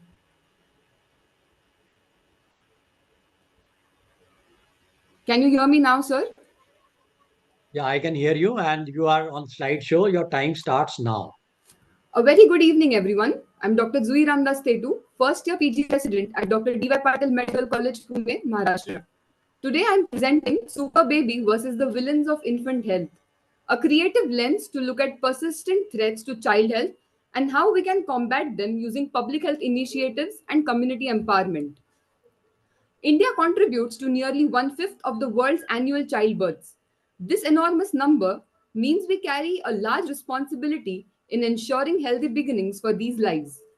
Infant health is a strong indicator of a country's development and equity and is essential to meet Sustainable Development Goal number 3, that is, ensure healthy lives and promote well being for all at all ages. Using data from SRS Bulletin May 2022, there has been a noticeable decline in infant mortality, dropping from 44 deaths per 1,000 live births in 2011 to 28 in 2020. In 2020, the infant mortality rate in rural areas was 31, while in urban areas it was 19, highlighting a consistent gap. According to NFHS 5, Madhya Pradesh recorded the highest infant deaths of 43, Kerala being the lowest at 6, and Maharashtra recorded 16 infant deaths. Let's meet the villains of infant health. We have prematurity and low birth weight, pneumonia, birth asphyxia, diarrhea, etc., to name a few. Coming to the first one, undernutrition technician. This villain thrives on poor maternal nutrition and early weaning. According to the Ministry of Women and Child Development, Maharashtra shows a prevalence of 35.2% stunting, 25.6% wasting, and 36.1% undernutrition. Meghalaya recorded the highest prevalence of stunting at 46.5%, while Pondicherry recorded the lowest at 20%. Maharashtra again showed highest percentage of wasting at 25.6% and Chandigarh lowest at 8.4%. Undernutrition was most prevalent in Bihar and lowest in Sikkim at 13.1%. Infection invader. Pneumonia is the second leading cause of infant death in India. Indicators from NFHS 5 show that many under 5 children with respiratory symptoms don't receive timely care. This reflects poor awareness and access to health services. Diarrhea demon. Despite being preventable and treatable, diarrhea continues to claim lives due to inadequate use of ORS, poor sanitation, and unsafe drinking water. Certain districts of Maharashtra, like Dhule, Nashik, Ahmednagar, Jalna, Washim, and Parbhani, show a higher prevalence of diarrhea. Myths are silent killers. One of the myths that honey is good for newborn health is deeply rooted but medically incorrect. Dispelling these requires education, especially via trusted community workers. But all is not lost. We have a league of superheroes and powers to combat these villains. Breastfeeding, immunization, rehydration, parents and caregivers, and healthcare providers play a major role in protecting infant health. Breastfeeding is vital for an infant's health as it provides complete nutrition, strengthens immunity, and fosters emotional bonding between mother and baby. While institutional deliveries are encouragingly high, this graph highlights a need for greater focus on early initiation of breastfeeding and timely complementary feeding, which remain critical but underachieved components of infant nutrition and care. Our dose defender is immunization.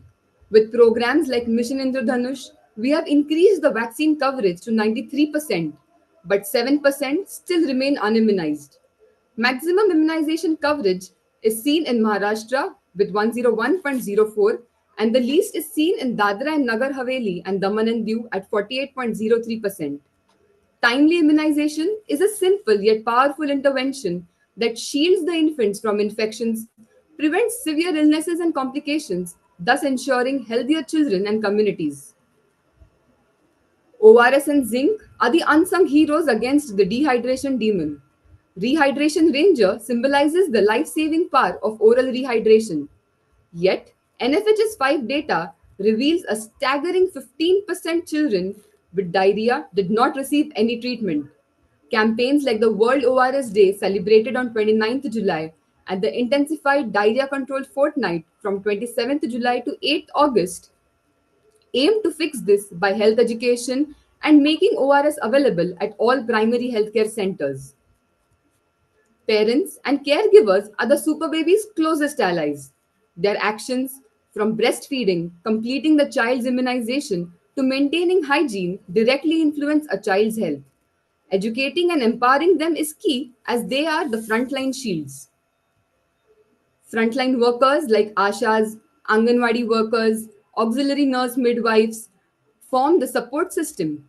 They play an important role in vaccination, nutrition counseling, and referrals.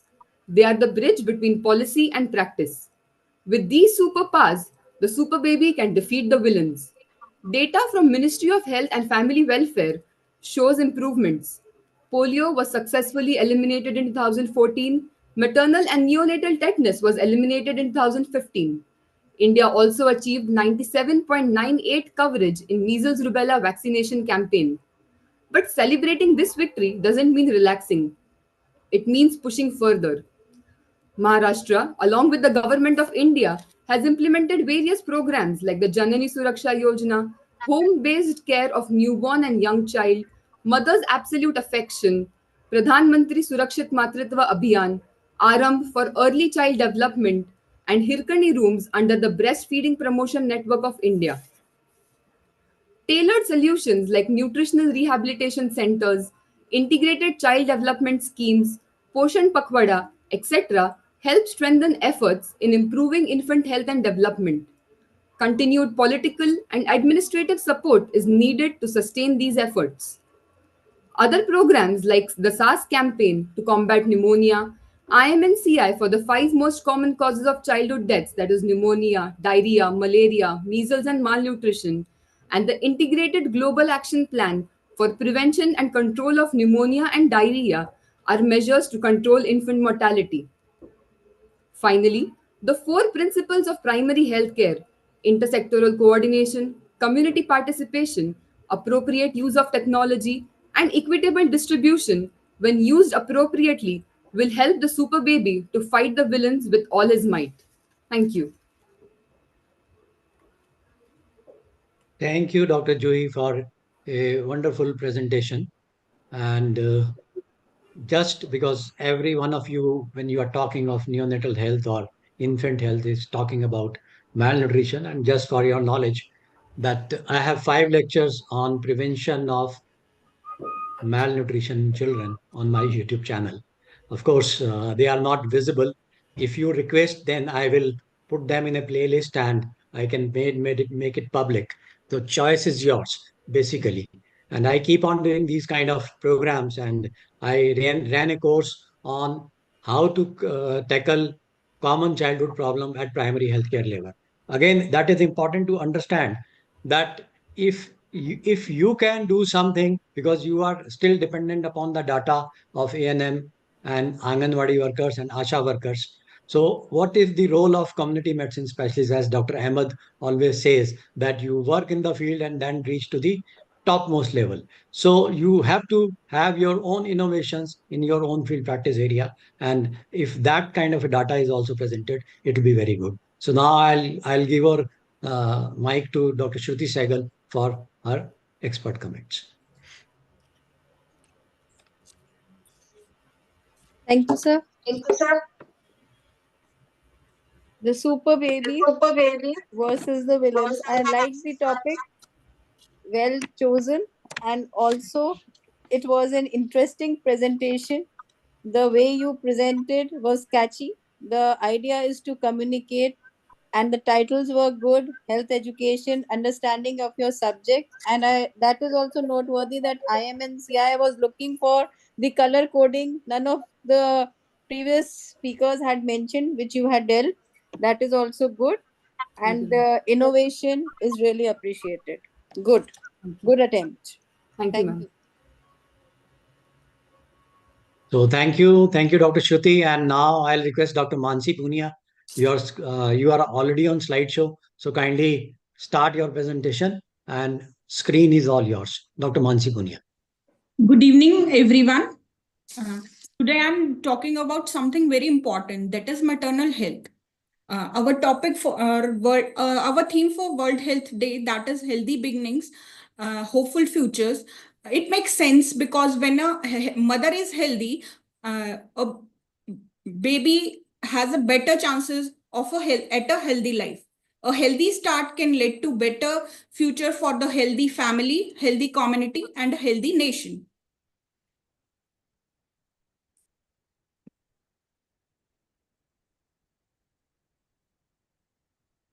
Maternal health. WHO definition. Maternal health refers to the health of women during pregnancy, childbirth, and postpartum period. Why maternal health is important? Healthy mother means healthy families, reduction in maternal and child mortality, reduce economic burden of country, productive society, and it is preventable also. Causes for maternal mortality. Hemorrhage, that accounts for 37% of maternal death. Sepsis, that accounts for 11% of maternal deaths. Hypertensive disorders, that account for 5%. Obstructive labor, that also accounts for 5%. And complications of abortion, that accounts for 8%, and other disorders.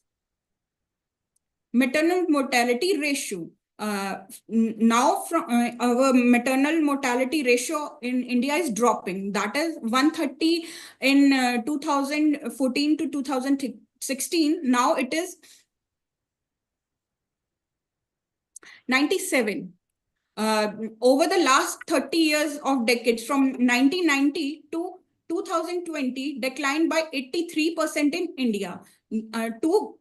Global comparison, global MMR reduced by 42% in the same period. And current MMR of Haryana is 110 per 1 lakh live births. That is SSR data. And here I'm showing a graphical representation for reduction in MMR.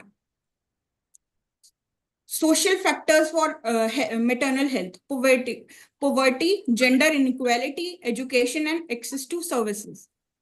Barriers to maternal health: lack of transportation, cost of services, lack of skilled health care workers. Key is key programs which are provided by Government of India. Institutional deliveries. 88.6% of all birth now take place in health institutions. That is NFHS 5 data. A major win under National Health Mission.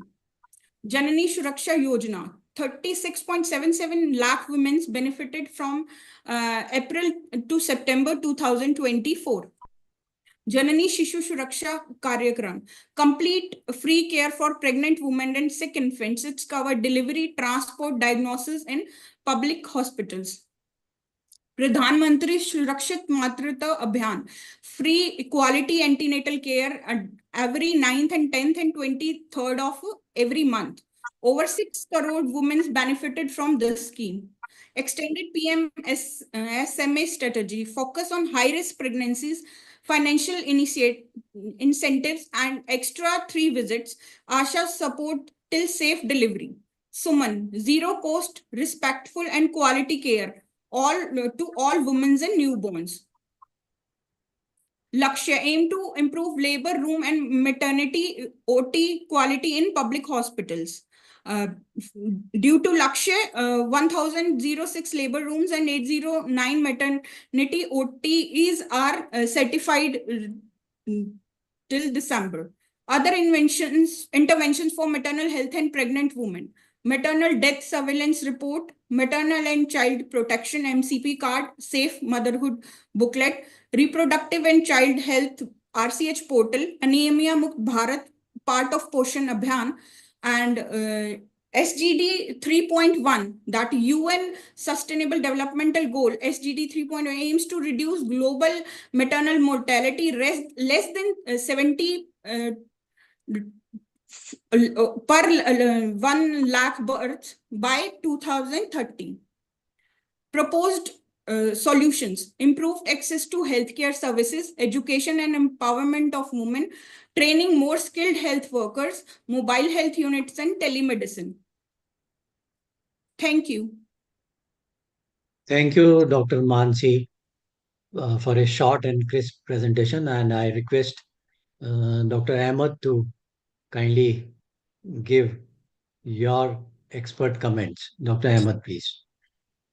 Thank you very much, Dr. Mansi. Thank you, sir. Good evening, sir. It was well presented. I mean, the present well made and quite well delivered.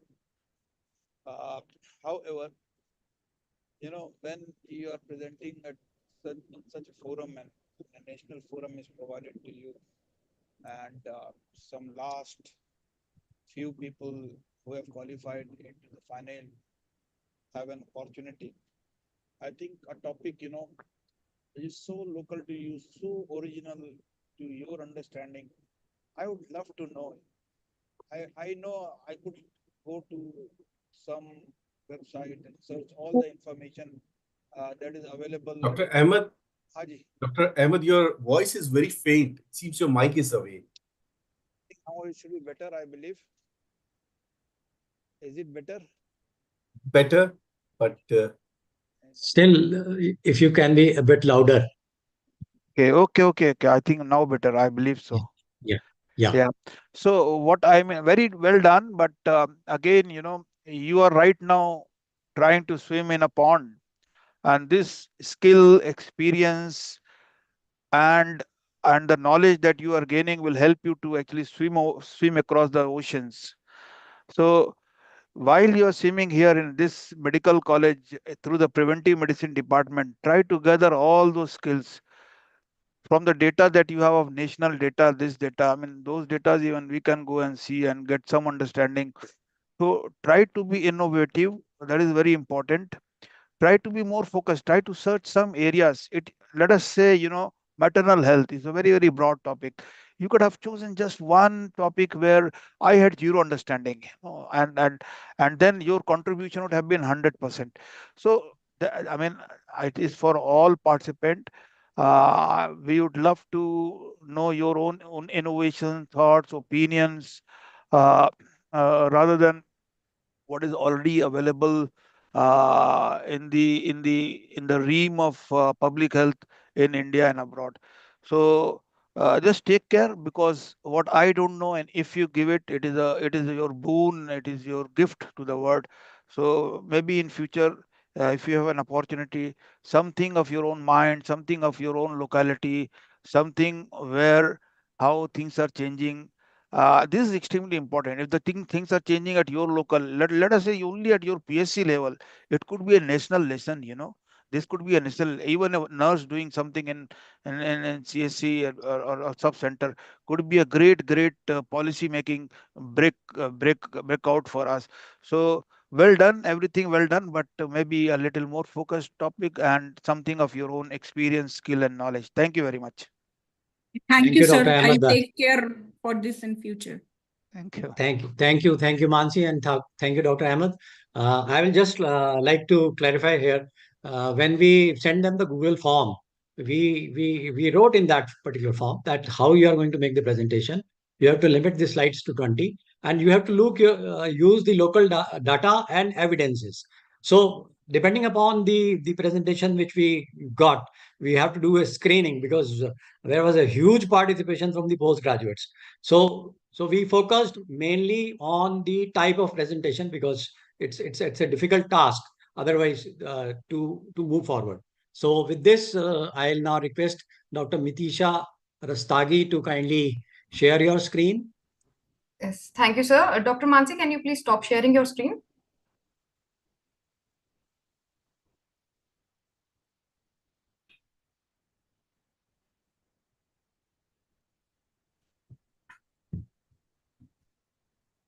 Are you able to do it or not? Yeah.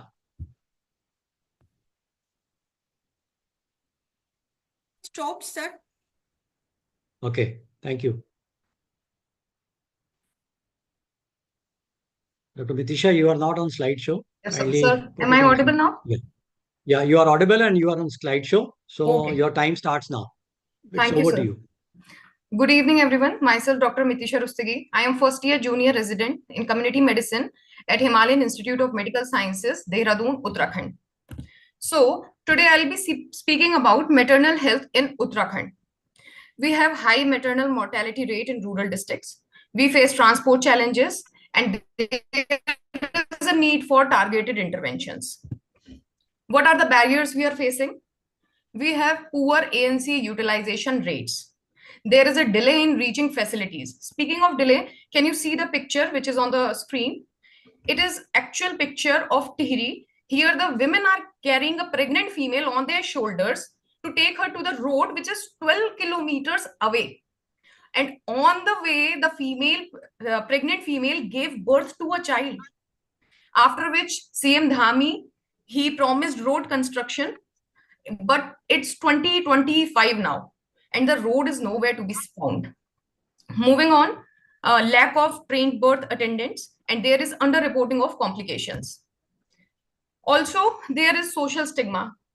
What I mean by that is, can you see in the picture? She is Suman. She is a 23-year-old female and she is cradling her 24 days old baby. While the picture seems normal, but you should know that she is in isolation. And you know why? Because after giving birth for nearly up to 30 days, the female is considered to be ashuddh, impure. Can you imagine? So, moving on to the maternal health data in Uttarakhand.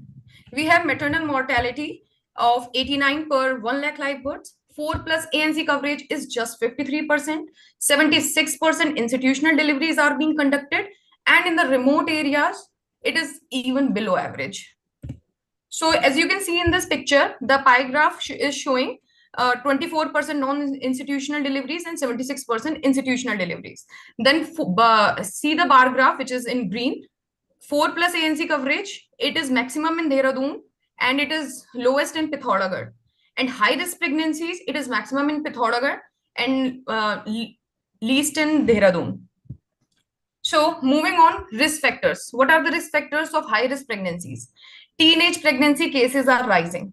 According to National Family Health Survey 5, 2.4% of women aged 15 to 19 years in Uttarakhand has begun childbearing, which includes those who have already given birth or are pregnant with their first child. Then there is anemia among pregnant women. Gestational diabetes remains unmonitored. Late registrations in villages. So what are the solutions that our government is providing? We have Uttarakhand Saubhagyavati Yojana 2025. In this, we have two separate kits. One kit is for the pregnant female and second kit is for the child, newborn child. It is to ensure proper hygiene and to provide nutritious food necessary for their better health. It will help in reducing MMR as well as infant mortality rate. Then we have mobile health vans and camps. There is ASHA-led tracking system. I will tell one very beautiful story about this ASHA-led tracking system in the upcoming time. Then we collaborate with our PHCs. How can we improve the access? So we can use mHealth for follow-ups. mHealth, it is mobile health app, and by using this we improve follow-up care, data tracking, especially in the remote areas which have limited infrastructures. Then teleconsultation in remote areas, SMS-based appointment reminders, then mapping of risk zones. What are additional state level actions? So we have special outreach funds. We organize monthly health camps. Then we have incentives for hill posting, and we have birth waiting homes. What more can be done? We can expand our ambulance network. We can integrate PNC with nutrition. We can train midwives for outreach, and we can give incentives for remote deliveries. Then how can we track our progress effectively? So we can do monthly audit, monthly ANC audit reports. We can do verbal autopsies for maternal deaths. We can do data digitization at the CHCs. We can receive the feedbacks from the local communities. Then we dream of a future where no woman dies while giving life. What is our vision? Zero preventable maternal deaths. Why I said preventable? You will be shocked to know that most of the cases of maternal deaths are due to preventable or treatable causes. So then we can do community driven health models. We can integrate maternal and childcare, and our state should act as a model. Together, we can do more. We can empower every health worker. We have to respect maternal health rights. We should prioritize hilly rural districts. We should educate, intervene, and track outcomes. So about this, I was telling you before. It's written here on the screen, Tehri Asha-led rescue. In the remote hills of Tehri, an Asha worker noticed early signs of preeclampsia during a routine ANC visit. She immediately alerted the local PHC and arranged for transport using her own local network. The timely referral helped to avert a maternal crisis. This reflects critical role Asha plays in early detection and response. Moving on, a pregnant woman went into the labor during a cold wave in the snow-covered hamlet of Bageshwar. With roads blocked, the ASHA and the A&M team used a stretcher and walked nearly 2 kilometers to shift her to a health sub-center. The delivery was conducted safely with limited supplies, showing the remarkable resilience and preparedness by the field staff. In Pori, a high-risk pregnancy was flagged due to gestational hypertension. With the help of state mHealth tools, mobile health tools, the case was tracked in real time. The mother was referred to a higher center 10 days before her due date. The delivery was smooth, highlighting the strength of surveillance and continuity of care. These stories build something even more powerful than outcomes. You know what? Trust.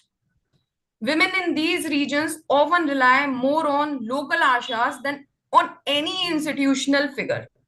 When care is accessible, respectful, and proactive, it fosters a long-term shift in health-seeking behaviors. So I would really like to thank my head of the department, Dr. Ashok sir, and my senior resident, Dr. Niharika Verma. Last but not the least, I would like to add, by doing this, we are not just strengthening our maternal health or our child health or our health services.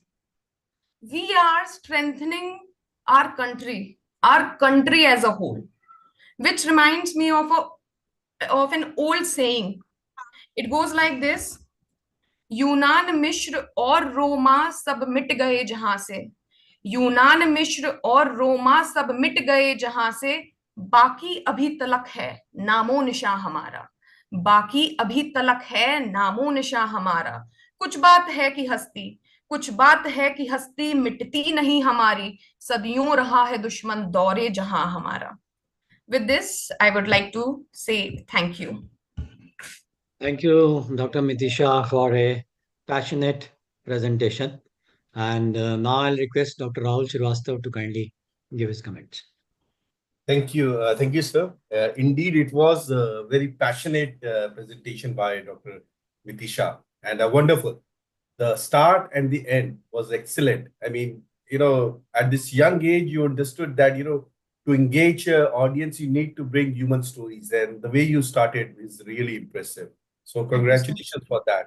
And your entire presentation was a mix of, as a scientist or as a technical person or as an expert, you used, data and figures. And then as I would say, presenting to some policymakers, you try to engage them with some stories, and your slide on, the innovative practices towards the end was really good. I must appreciate that. Thank you. One thing which I would like to comment here is that whenever you make a presentation, you need to understand that what are your, the area, the boundaries. I mean, what you can make, where you can make a change. So being in a health professional, whatever you can do is in the field of health. So when you presented that story of lady being carried over a stretcher, human-made stretcher, so that was very, touching. But then, when I heard that story, in my mind, I was thinking that what a health professional can do to prevent that? Maybe strengthen ANC care, or proper referral, which you actually mentioned in your last slide, and what other sort of innovations could have been done? What went wrong that, this lady was, towards the end being taken to her hospital? I wasn't thinking about the road, whether, somebody, said about the road not consistent. So I was not on that page, but I was looking towards the health sector intervention. So whenever you make an presentation, try to ensure that you are right on the target and on the track. Sure, Thank sir. you. Thank you very much, sir. Thank you. Thank you, Dr. Rahul. And now I'll request Dr. Nilesh Ramarao to kindly start his presentation. You are already on slideshow. Good evening, sir. Am I audible, sir? Yeah, you are audible. So your time starts now. Good evening, sir. Myself, Dr. Nilesh Ramrawade, junior resident third year from St. J.S. Medical College and KM Hospital, Parade, Mumbai. So, on the occasion of World Health Day, Healthy Beginning and Hopeful Future, I'm going to present an innovative idea.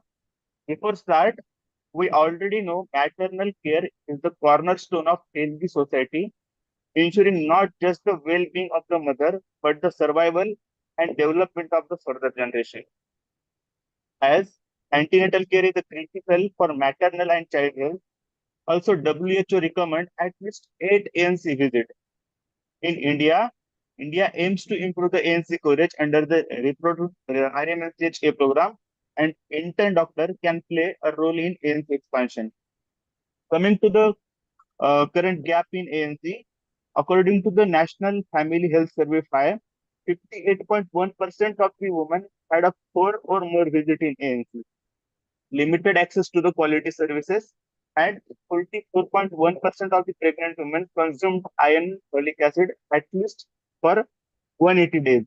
There are also regional disparities between urban and rural. Also, current maternal mortality is 97 per 1 lakh live birth in 2018 to 20, according to the Ministry of Health and Family Welfare. Now, the role of intern doctor, as the intern doctor can bridge the gap in ANC delivery. Also, they can assist in the ANC checkup and screening. They can educate on nutrition, care, and birth preparedness, and also they can strengthen the hospital community linkage. It is this innovative idea is inspired by the PRON model, which is the family adoption program, which is done in UG curriculum. Also, there is one program, Niksha Mitra, which support the TB patient. Both these ideas build the trust and ensure the follow-up. And ANC adoption, this idea, ANC adoption by intern doctors can follow the same path. Now, intern-led model, the whole idea is each intern will adopt one pregnant woman from the rural health training center under the GMCH and assigned from the RSTC health facility record. 2 visits will be allowed from in every month, and follow-up will be done till the 28th of the postnatal period. Intern will counsel on the nutrition, ANC and PNC care. Intern will also monitor the vital, hemoglobin and USG finding, and they will act as the first contact in emergencies. And at the end of 28 days of the PNC, interns will get the 5,000 incentive after the full follow-up. Now the step in the implementation, we have to do the capacity building workshop, also the rotational ANC duties for the interns, ANC checklist and screening protocol will be made, and supervision will be done by OBGY and community medicine faculty. Now the key components here, the early ANC registration is screening for the high-risk cases, counseling on nutrition, anemia, and birth preparedness or birth planning, with immunization, supplementation of iron, folic acid, and calcium. Also, we have to do the community engagement by ANC outreach in the urban slum, rural areas, vigorous monitoring for the high-risk pregnancy, health education and behavioral changes campaign, and involvement of the ASHA workers. Now, the benefit for the pregnant woman, increase in the ANC coverage and early detection, birth preparedness and complication management, improved maternal neonatal outcome, and reduced maternal mortality and morbidity. Now, benefit for the intern doctors as hand-on training, clinical training in the ANC care, strengthen the skill in maternal health care, exposure to the public health intervention, and contribution to the national health program. Now, monitoring and evaluation. The monitoring and evaluation will be done by any ANC registration and follow-up rates, the number of high-risk cases notified, identified, maternal health indicator like MMR or IMR, and then feedback from the women's and health staff. Also, there are some challenges maybe there, like intern will face a time and workload pressure. There will be also lack of field training limit and that limit the confidence. Emergency response need the faculty backup, and safety and transport issue that hinders the visits. So there are some solutions according to me. As we can allocate the protected timing in the internship schedule. Also, we can conduct the ANC training before the fieldwork start, and we can also link the intern with OBGY and PSM faculty for emergency response, and also provide safe transport in the area. Now, the policy recommendation, integration of ANC training in the MBBS curriculum, also incentive for the intern in the involvement of ANC, and digitalization of the ANC record for nationwide. Now, future purpose, model expansion across the state we can do, the national level adoption as a policy, and greater public-private collaboration in the ANC care we can do, and strengthening the ANC services for the universal coverage. Also, in the conclusion, ANC is the key to maternal and child health. Infant can be catalyst for the ANC adoption. Structural model can enhance the ANC coverage, and policy changes that need the sustainability. Last but not the least, health education and birth preparedness are the vital for safe motherhood. By adopting the family adoption program model, we can empower the intern to adopt the rural pregnant women. This not only bridge the urban-rural gap, but also ensure the continuous support, guidance, and improve the maternal outcome through early intervention and follow-up. Thank you so much. Thank you, Dr. Nilesh, for proposing a model. I do not know. The experts will be talking about more about it. So now I hand it over to Dr. Shruti to give your comments and especially talk about whether the model theoretically looks good, whether it is feasible, Yeah. whether it can be done or not, because he's talking about the interns. Yeah. So over to you. Thank you, sir. The same concerns, good innovation, better management of the ANC, and learning for the intern. It's a win-win situation, but the concerns are, as an intern, you will be just posted for 2 months in the field. What about your emergency postings when you will do the other postings in the hospital? At that time, who's going to take care of the antenatal women? So those were the concerns. Yes, it's a proposal which he has put, but it needs to be debated on. The practical feasibility is to be seen. Thank you. Thank you, Dr. Shruti. And now I'll request Dr. Sarita Baske to kindly share the screen.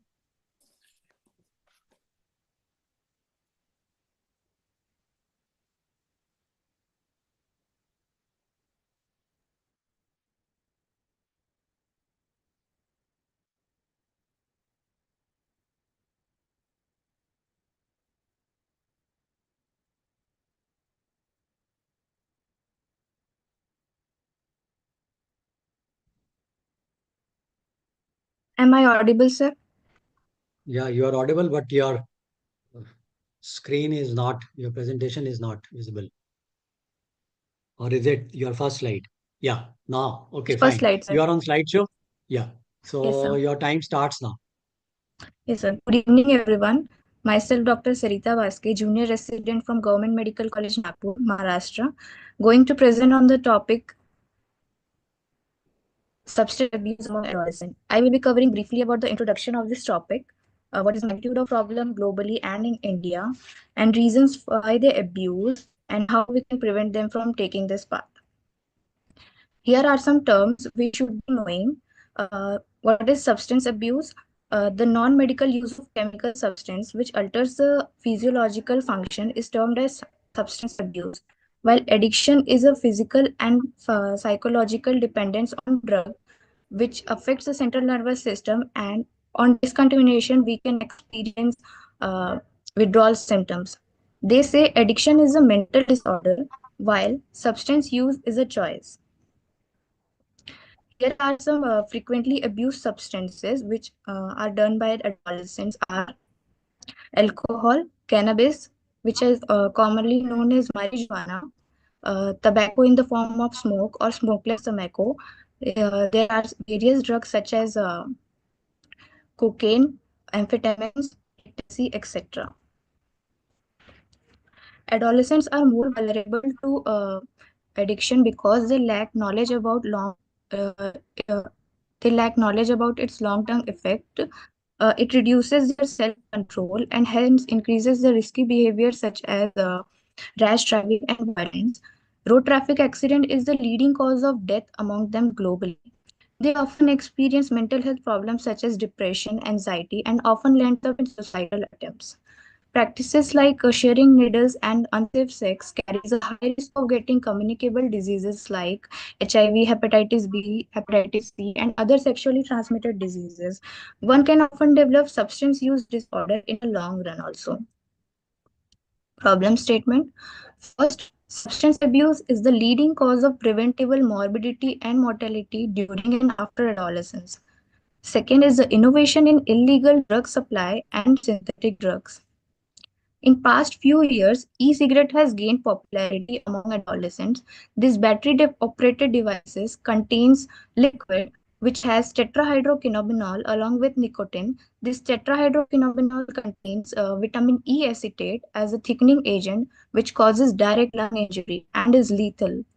Synthetic opioids like fentanyl, which is being marketed as K2 or spice. Increase in digital interconnectivity has shortened the supply chain, hence reduces its cost and increases its accessibility. According to the World Drug Report, more than a quarter of 15 to 19 years are current drinkers, amounting to 155 million adolescents. Cannabis is the most widely used psychoactive drug, followed by opioids, amphetamines, cocaine, and ecstasy. This table shows the prevalence of various substance abused among the Indian population. This is the data from Ministry of Social Justice and Empowerment 2019, where they show prevalence of alcohol among 10 to 17 years of adolescent being 1.3%, and prevalence of inhalants among them is 1.17%. Prevalence of cannabis is 0.9%, while that of opioid is 1.8%. So what leads them to take this path? This is the period when they experience rapid growth, cognitive and psychosocial growth, which affects how they feel, think, and make decisions and interact with the world around them. Learning starts from family.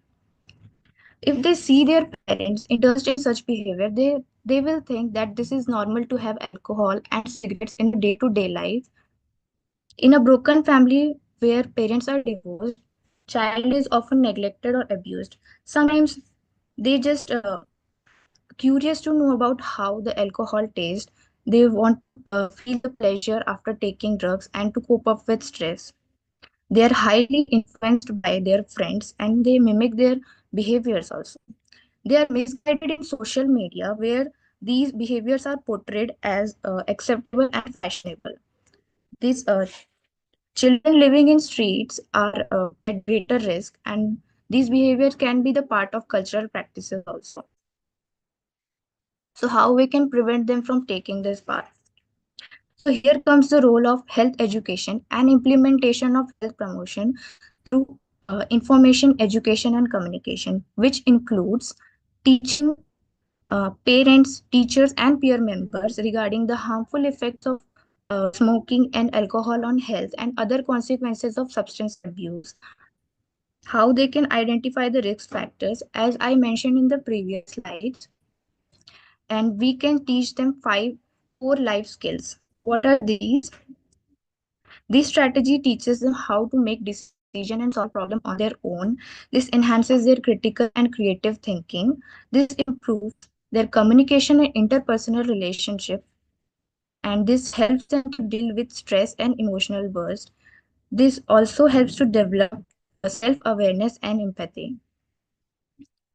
There are various organizations working against substance abuse across the world. One of them is the United Nations Office on Drug and Crime, which works to make the world safer from drugs, crime, terrorism, and corruption. Another organization is Substance Abuse and Mental Health Service Administration from Department of Health and Human Services in United States. Monitoring the future is an ongoing study which study the behavior, attitude, and values of Americans from adolescent to adulthood.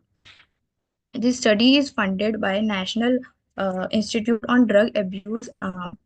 It is a part of National Institute of Health, conducted by University of Michigan.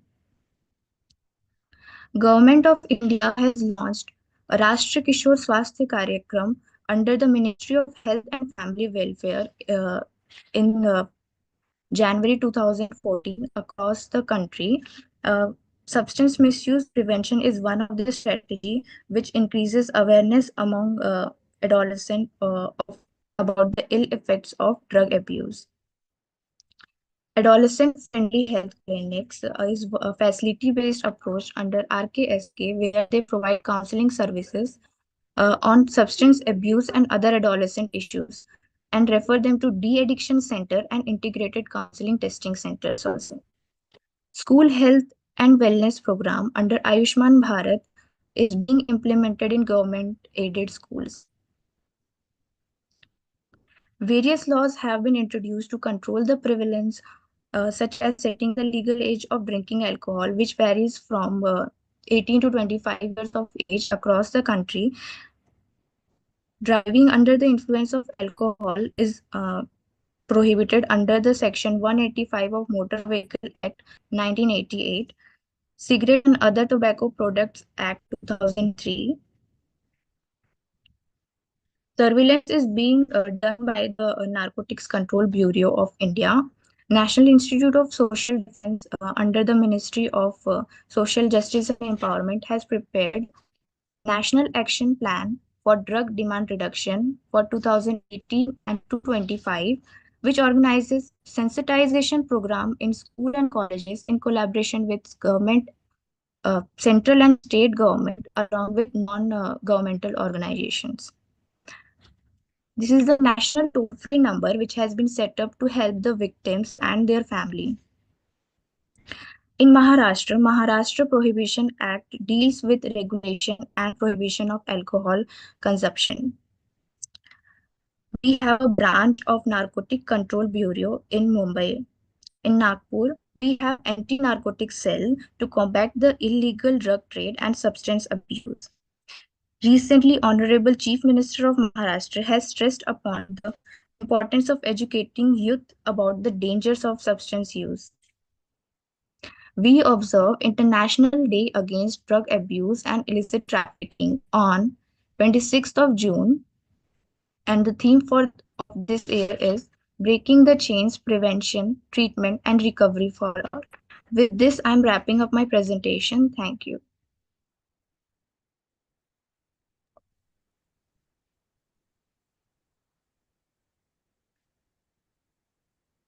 Your mic is off. The mic is off. Really sorry. Okay, so over to you, Dr. Ahmed. So thank you very much, Dr. Sarita. I think very comprehensive understanding of the substance abuse you have provided to us, and all those factors and prevention and infrastructure and policies which are needed actually for control and prevention of the abuse. Thank you very much. Again, I will come to the same old thing that you there are our agent of public health at the streets that you are practicing, at the community that you are practicing. at the primary health center or urban health center that you are practicing. You are what you will learn from there, you will take it to international and global stage. Your thinking and your thoughts would be translated from local to global. I mean, so maybe you could have told us something about some examples from whatever you have learned. I mean, tremendous knowledge and tremendous presentation with all those things which could improve lives of abusers. But maybe one or two very focal, very sort of pinpointed, prioritized sort of examples you could have given in your practice. See, Yes. yeah, we are practitioners like any other practitioners, but we practice in the communities and in the public. So I think that would have been something like Alcoholic Anonymous and how it Yes, is sir. helping some unique factors in your community, in your catchment area, in your practice area.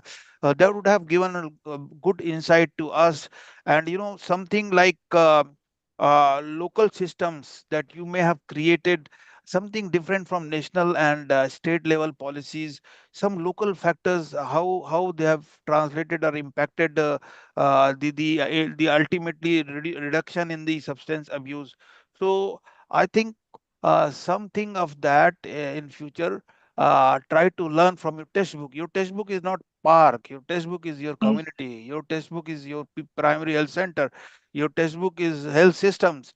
Your textbook is the person who is in your under your eyes, who is suffering from substance abuse.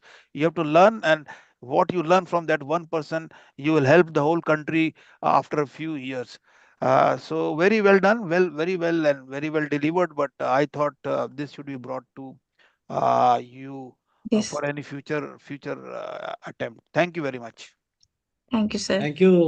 Thank you, Dr. Ahmed, for wonderful comments. Because ultimately, all the postgraduates will have to understand, till you work in your field practice area, till you come out with innovative solutions, till you come out with follow-up studies, right? That will change your perspective of the subject, basically. That is important to understand. You don't have to have a bookish knowledge. Practice area is there. You can work and you can do wonders, basically. That is the beauty of our subject. So with these comments, I will now invite Dr. Sheikh Afreen Begum. She's already sharing the screen. So Sir, your time start now. am I And audible, it's, sir? yeah, you are audible. So it's over to you. Okay. Every adolescent girl has the right to education, but not early motherhood. With this, I'm going to start the presentation. Good evening, everyone. I'm Dr. Sheikh Afrin Begum, first year PG of Community Medicine Department from Katuri Medical College and Hospital, Guntur, Andhra Pradesh. Today, I have decided to focus on a crucial aspect of maternal health, which is often neglected. That is adolescent pregnancy, the early transition from childhood to motherhood. The topics I'm going to cover in this presentation today are definition, current scenario, factors, maternal and child risk, and prevention. According to WHO, adolescent pregnancy means pregnancy in a woman aged 10 to 19 years. But some authors consider 15 to 19 as adolescents and 10 to 14 as adolescents, early adolescents. And this term is also used synonymously with teenage pregnancy. As you can see, according to the National Family Health Survey 5, which has been conducted in 2019 to 21, this survey finds Andhra Pradesh third in teen pregnancies. The same survey finds 1.6% of the adolescent women in Andhra Pradesh have already begun childbearing. Compared to the national data, which is 6.8%, Andhra Pradesh, which has almost double the percentage, is a major concern. This has been more prevalent among oppressed and weaker sections of the society. As you can see, this image clearly depicts the percentages of teenage pregnancy in India, in which Tripura ranks first with 21.9%, followed by West Bengal with 16.4%, and then comes Andhra Pradesh with 12.6%. These three states have an alarming high rates of teenage pregnancies in India. Coming to the next topic, the factors contributing to teenage pregnancy are lower socio-economic status of the family or poverty, inadequate sex education, sex abuse, substance abuse and risky behavior, peer pressure and social norms. And according to the data from the National Family Health Survey 5, eloping or premarital sex among the adolescents are the dominant reasons stated by the parents for early marriages, and because of which there has been an increase in teenage pregnancies. Adolescent mothers face some risk, like this risk may be broadly classified into like antenatal, intranatal, and postnatal risk. In antenatal risk, the abortions may be spontaneous or induced, and septic abortions may occur, which is a serious maternal complication. And long-term complications are also faced by the adolescent mothers, like pelvic inflammatory diseases, and subsequently they may also face infertility and anemia. Adolescent girls are at high risk of anemia due to poor nutrition and limited access of antenatal care. The prevalence of anemia in this group is already high at 41.1%, and it increases significantly to 62.9% if these adolescent women become pregnant. In India, incidence of eclampsia, which is a hypertensive disorder of pregnancy, is 10%. It increases twofolds in pregnant adolescents in comparison to the women between age 30 to 34 years. And 1 in every 4 adolescent females who are sexually active have the sexual transmitted diseases. In intrapartum, like risk of preterm birth and prolonged labor in pregnant adolescents is higher than the adult pregnants. And small capacity of genital organs and laceration of genital tracts during delivery may lead to hemorrhage in adolescent mothers. In postpartum, they may face risks like anemia, nutritional deficiencies, preeclampsia, eclampsia, puerperal sepsis, and psychological problems. And mainly depression is most commonly noticed among the adolescent mothers when compared to the normal adult mothers. Their children also face some risk like prematurity, low birth weight, congenital malformations, mainly CNS malformations, and neonatal morbidities like asphyxia, jaundice, respiratory distress syndrome, and mortality. According to WHO, prevention of teenage pregnancy, recommendations has been made with 6 key objectives. And to make it easier, we can divide it into 2 broad categories like prevent early pregnancy and prevent adverse reproductive outcome.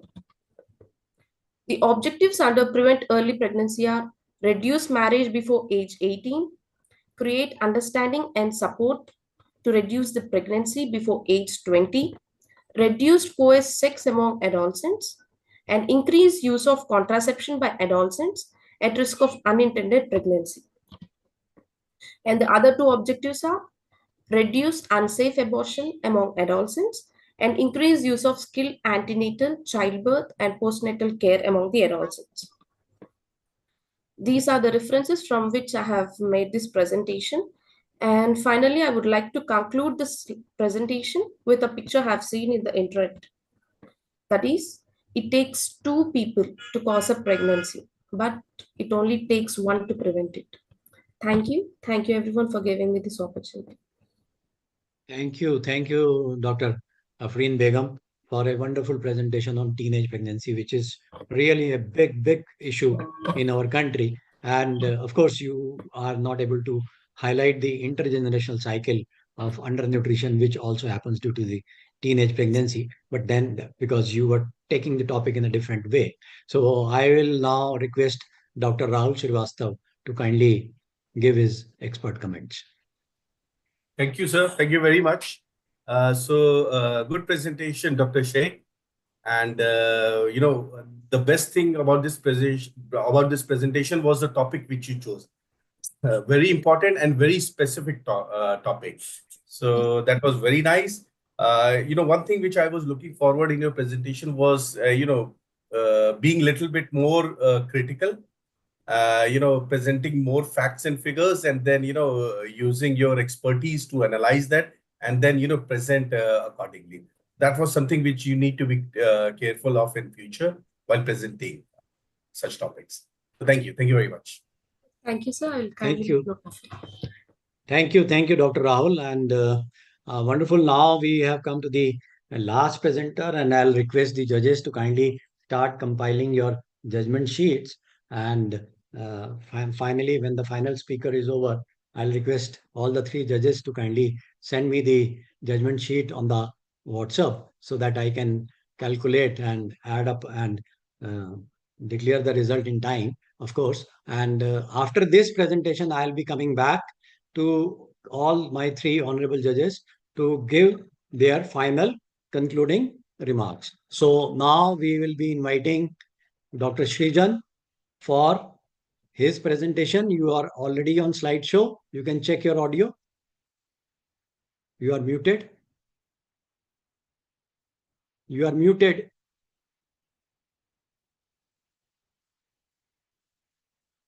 Srijan, still you are muted. You have to unmute yourself.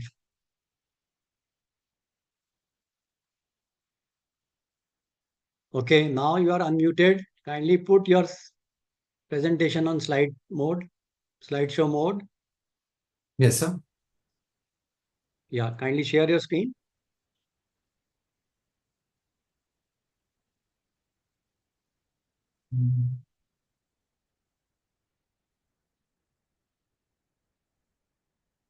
You're not able to share your screen? Yeah, go to the slideshow. Yeah, you are on slideshow now. So your time start now and the total screen is yours. Okay, Shrijan, over to you. Thank you so much, sir. Very good evening to everyone. I'm Dr. Srijan Biswas, first year junior resident of AIMS Deoghar, and I am going to speak on the topic why MCH needs fresh ideas and innovation is the only way forward. There is enough that has been said about why MCH's importance and why it matters. I would just like to say a few more points that it not only impacts the future generations, but it also has an economic development factor for the nation as well. It represents a critical component of the population health. And innovation is not only something which has to do with invention. It is not just a lifestyle, it is a lifeline. And this is the only way through which we can make substantial progress, which will be long lasting. And now in this presentation, I'll be first of all speaking about the different indicators of MCH, their global, national, and local values, and some of the innovations and the impacts which have happened at global, national, and local stage. Innovation helps us in bridging the access gaps, improves in early detection and timely care, enhances community engagement, makes care much more affordable, strengthens the continuity of care, and helps us, the frontline workers, to make substantial progress. If we look at the global indicators, three indicators which I have taken are MMR, IMR, and NMR. The MMR data are from the WHO fact sheet, while the IMR and NMR data are from SRS 2020 and 2022. Here we can see that India has made substantial progress in MMR and IMR. However, the scenario in NMR is quite dire. And we can see even states like Jharkhand are falling behind from the global average. The trend of decrease in MMR is quite promising, and we have been doing much better than the Southeast Asian countries. But when it comes to infant mortality rate, we are not doing so well. And the main tragedy comes into the highlight when we take NMR into consideration, where we are performing much worse compared to the global and Southeast Asian averages. And this is unfortunate because NMR constitutes almost half of the under 5 mortalities, and most of them are preventable in nature.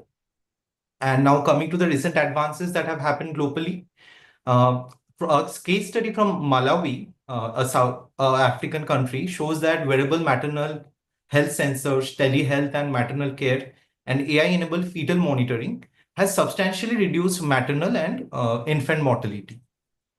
Participatory women's group, where learning and action cycle has been implemented, also shows some promising results, like 20% reduction in neonatal mortality, 33% improvement in essential newborn care, and they are more community-led and facilitated interventions where the locals are involved. Multiple micronutrient supplementation has also been very successful. It is a known fact that during pregnancy, there is deficiency of micronutrients like iron, folic acid, vitamin B12, vitamin D, and iodine. And it has been seen when food has been fortified with inclusion of other micronutrients and not just iron and folic acid, there has been significant reduction in low birth weights and stillbirths.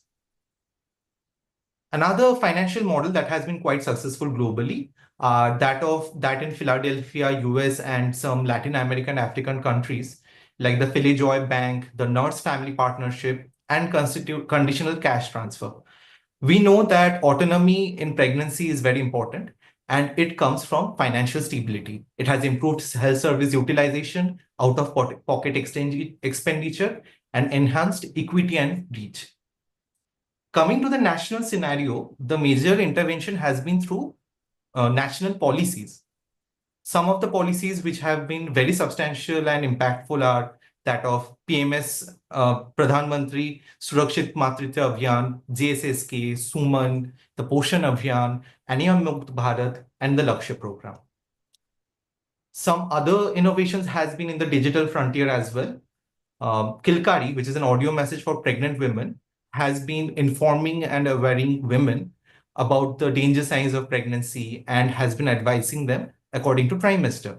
Mobile Academy for Asha, even though not solely dedicated to MCH, has 10 modules, majority of which are related to MCH care and guidance. eSanjivani, a teleconsultation portal ensuring universal health coverage, has given the frontline workers real-time ANC and postnatal care. This has not only reduced travel time cost and unnecessary referrals, but it has also strengthened urban and rural reference linkage. India's HPV drive is also something very important, which should be mentioned. India is a country which bears 1/5 of the world's cervical cancer cases, and integration of this vaccination program with the school health program has drastically reduced the cervical cancer incidence. Cancer, which is the second most, cervical cancer, which is the second most common cancer among females. And this campaign has been targeting the adolescent females of 9 and 14 years age. And 42 million girls have been vaccinated across the country as we speak. Now, I would like to highlight about the specific scenario of my state, Jharkhand. Jharkhand comes with its unique plethora of challenges, some of which are because of its tribal district and its poor access, the health resource shortage, the need of upgradation of existing healthcare centers are some of the few. And major interventions and innovations have happened in the lines of that of ASHAs, making them the frontline workers, through outreach camps by health centers, even potential of drone-based supply chains to remote areas, which is being pioneered by and being worked extensively by my institute in AIMS Deoghar. With the plethora of language and linguistic and cultural barriers that come in Jharkhand, we have to be very aware of the reality and make our intervention tailor-made to make substantial changes. Now I'll be discussing on those few innovations. The Sahiya program is one of those programs where ASHAs with tribal roots have been used, and maternal death surveillance and verbal autopsies are quite common in Jharkhand. Mobile medical units with point of care ultrasound, birth companionship program with tribal midwives and DI integrations are also quite popular. Drone pilots of maternal health supply and delivery is still very common in Jharkhand. Mamta Bahan Yojana ensures free transportation of pregnant women to necessary hospitals. And MTCs for malnourished children have also been very impactful. Now it come to very local and indigenous innovations which have occurred in some of the blocks of Jharkhand, which shows that innovation does not always have to be tech-based. It doesn't always mean that there has to be some innovation or invention. At times, all it means is just inclusion. Some of those interesting innovations have been in the form of beaded necklaces or ANC trackers, where color-coded beads have been used to represent certain milestones that the females have achieved. Ahar Patta, indigenous diet chart used in Khunti and Chakulia district, have helped in reinforcing nutrition and how to prevent the deficiency of common nutritions. One Heart, One Health Championship of Latehar and Muhru blocks have hyperlocal surveillance and accountability using community trust networks. Traditional game-based child development has also increased attendance of children in schools. And Adivasi dialect IVR, that is interactive voice response, has set reminders to ANC so that there is bypassing of literacy focal reaches and remote hamlets with cultural contextuality. I guess by now I might have been able to convince that innovation is not only essential, it is urgent, it is possible, and it starts with all of us. Though global gains in MCH has been quite promising, certain gaps remain in lower and middle income countries. India's growth, though promising and quite optimistic, lags behind in certain areas. There is large intranational disparities, which can be quite clear from looking at Jharkhand's data. And these data are just not numbers. This speak the stories of lives which might have failed, deaths which could have been prevented, and futures which could have been secured. And I would still like to say that all is not gone. And even where there is resource limited settings like that of Jharkhand, there's improved MCH indicators. And the way forward is by leveraging these community models, the digital tools, and strong policy for sustained impact. Thank you so much for your patient learning and hearing, and I look forward to your comments. Thank you so much. These are my references. Thank you, Shrijan. You can stop sharing your screen.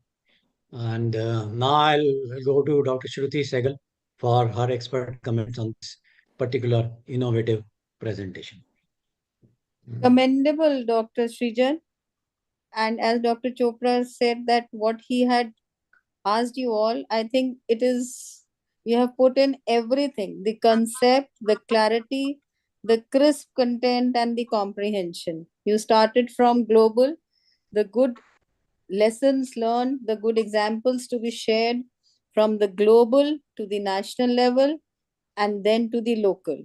I would really congratulate you the way you presented and the content. I'm really impressed. Thank you. Wonderful. Thank you. Thank you, Dr. Shruti. Now, and my takes. I've been silent and I've been listening, but I am very happy. I'm very happy because of one particular reason, that this time the competition presentations are excellent. Each one of you have made an excellent presentation. The concept of using PPT as a typewriter, putting down everything, making the slides crowded, which are not visible. I think you people have taken the Google Form guidelines to your heart and worked very, very hard to prepare all these presentations. And that is why we thought that we should give opportunities to as many as possible, because we have to choose top 7 only. So that is why we gave opportunity to top 14. The other point is that with this kind of a presentation, I am reaching to one particular conclusion, that even in national conferences, the time given for your presentation is very, very less. It is only 5 minutes. So I think you should all talk to your faculty members, and I will also talk to the organizers of the conferences, that at least 8 to 10 minutes must be given to the presenter so that it can make an impact and you can make your presentation in a more effective manner. Maybe there could be some screening at state or the national level, and if the time is short, everyone must not be allowed to present. This is my personal view. So I congratulate all of you that all of you have done a wonderful job. Of course, you are still in a learning phase, and I can tell you that you are amongst the best in the country. Choose one focus area where on which you want to work, and if you keep on working on that particular area for number of years, probably you will be the topmost person in public health in that particular area in coming years. So all the best to all of you. And now I will give mic to all my judges, and I'll go to Dr. Ahmed for his remarks.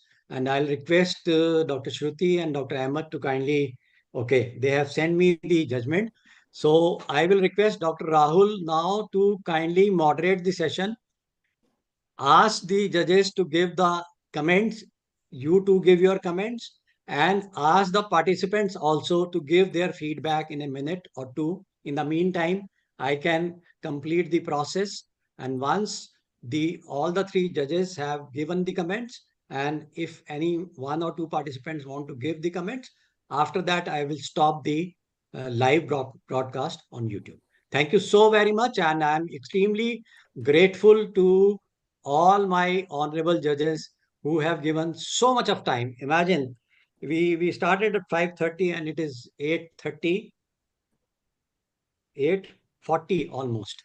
So 3 hours and 10 minutes. You don't get this much of time in any national conference for a particular session. This I can tell you. And the other thing which all of you must be proud of, now your digital imprints are there on internet, because this will be there for a very, very long period of time. Even if I am not there, your presentations will be there. So that is the importance of bringing it to the digital arena, and you can see it again and again. You can share it with your colleagues, and you can still improve upon your presentation skills. Thank you so very much. Over to Dr. Rahul. Kindly moderate the session for me for another 5-10 minutes. So, and I would love, I'm listening to the comments of all the honorable judges. Over to you, Dr. Ahmed, and then to Dr. Rahul. Thank you so much, Dr. Chopra. So really very impressive, much above than what we expected. So, I'll be sharing my comments on your presentation, compiled one and a comprehensive one. So before I share, let me invite first Dr. Ahmed to share his remarks, followed by Dr. Shruti second. Over to you, Dr. Ahmed. So thank you very much, Dr. Rahul. And yes, very interesting. We really enjoyed. These are the best from the India, and they have done commendably well. Sorry, I think I'm Yeah. more audible now.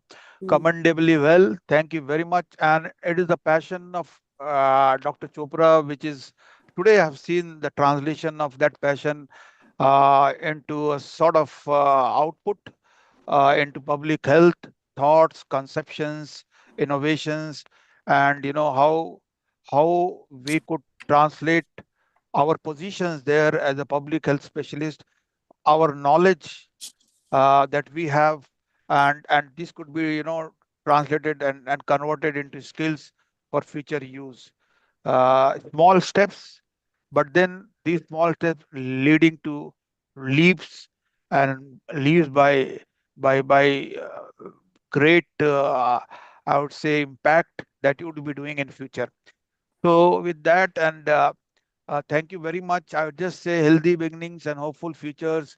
The health of mother and babies is the foundation of healthy families and communities, helping to ensure that we have a hopeful future for all, mother and child. It impacts all. So unfortunately, however, based on the current estimates that we have, around 260,000 women lose their lives due to pregnancy or childbirth each year. Uh, we have around 2 million babies dying in the first month of life, and equal number of 2 million or more are stillborn. So this, in terms of seconds, we have one preventable death every 7 seconds. So this is what we were thinking about. And based on current trends that I have just seen, a staggering 4 out of 5 countries are still off track to meet the targets of improving the maternal health by 2030. But the group of people sitting here, the public health experts of future, I think they have already started thinking on this topic, and hopefully it gets translated to better health of mother and children in future. Some suggestions extremely well done. If I had been in your place in 1989 as a public health physician and trying to deliver I would not have done even a fraction of what you have done. All of you have done today. Extremely well done. However, we could have been a little more focused in our presentation and topic. Uh, Something like, many examples could be given, how we think strategically, and how we think locally, yet it could be a global impact. Could be, something like, if somebody had presented what is the effect of change in funding, from USA, or how USA has withdrawn itself from WHO, and how it would impact, let us say, on one of the activities of MCH or overall MCH. A thought on this would have really, helped, maybe bringing US back to the WHO platform. I'm just saying, the thoughts start from here at your local level, what is happening and how things are getting affected by that on MCH. Uh, yeah, there was a good effort for HR approach, a high risk approach, but yes, I would have loved to hear more in my area of my practice area, in this pocket, in that pocket. There are more issues related to this parameter, that indicator. So if something like this, you know, let us say, yeah, let us say more to all, to all, many things, but more to those who are in need, high risk approach. So if that was reflected in our presentation, that would have been very strategical, and it would have been like a public health prioritization. So a lot of services were included. However, if we had prioritized, something where we had, with limited resources, and money and manpower and time, if we had put some priority activities and gone to the high risk areas and acted there, probably our impact would have been monumental, compared to the efforts that we had put. So prioritization and high risk approach are extremely important. I would have loved, myself, I'm a national research officer here at country office.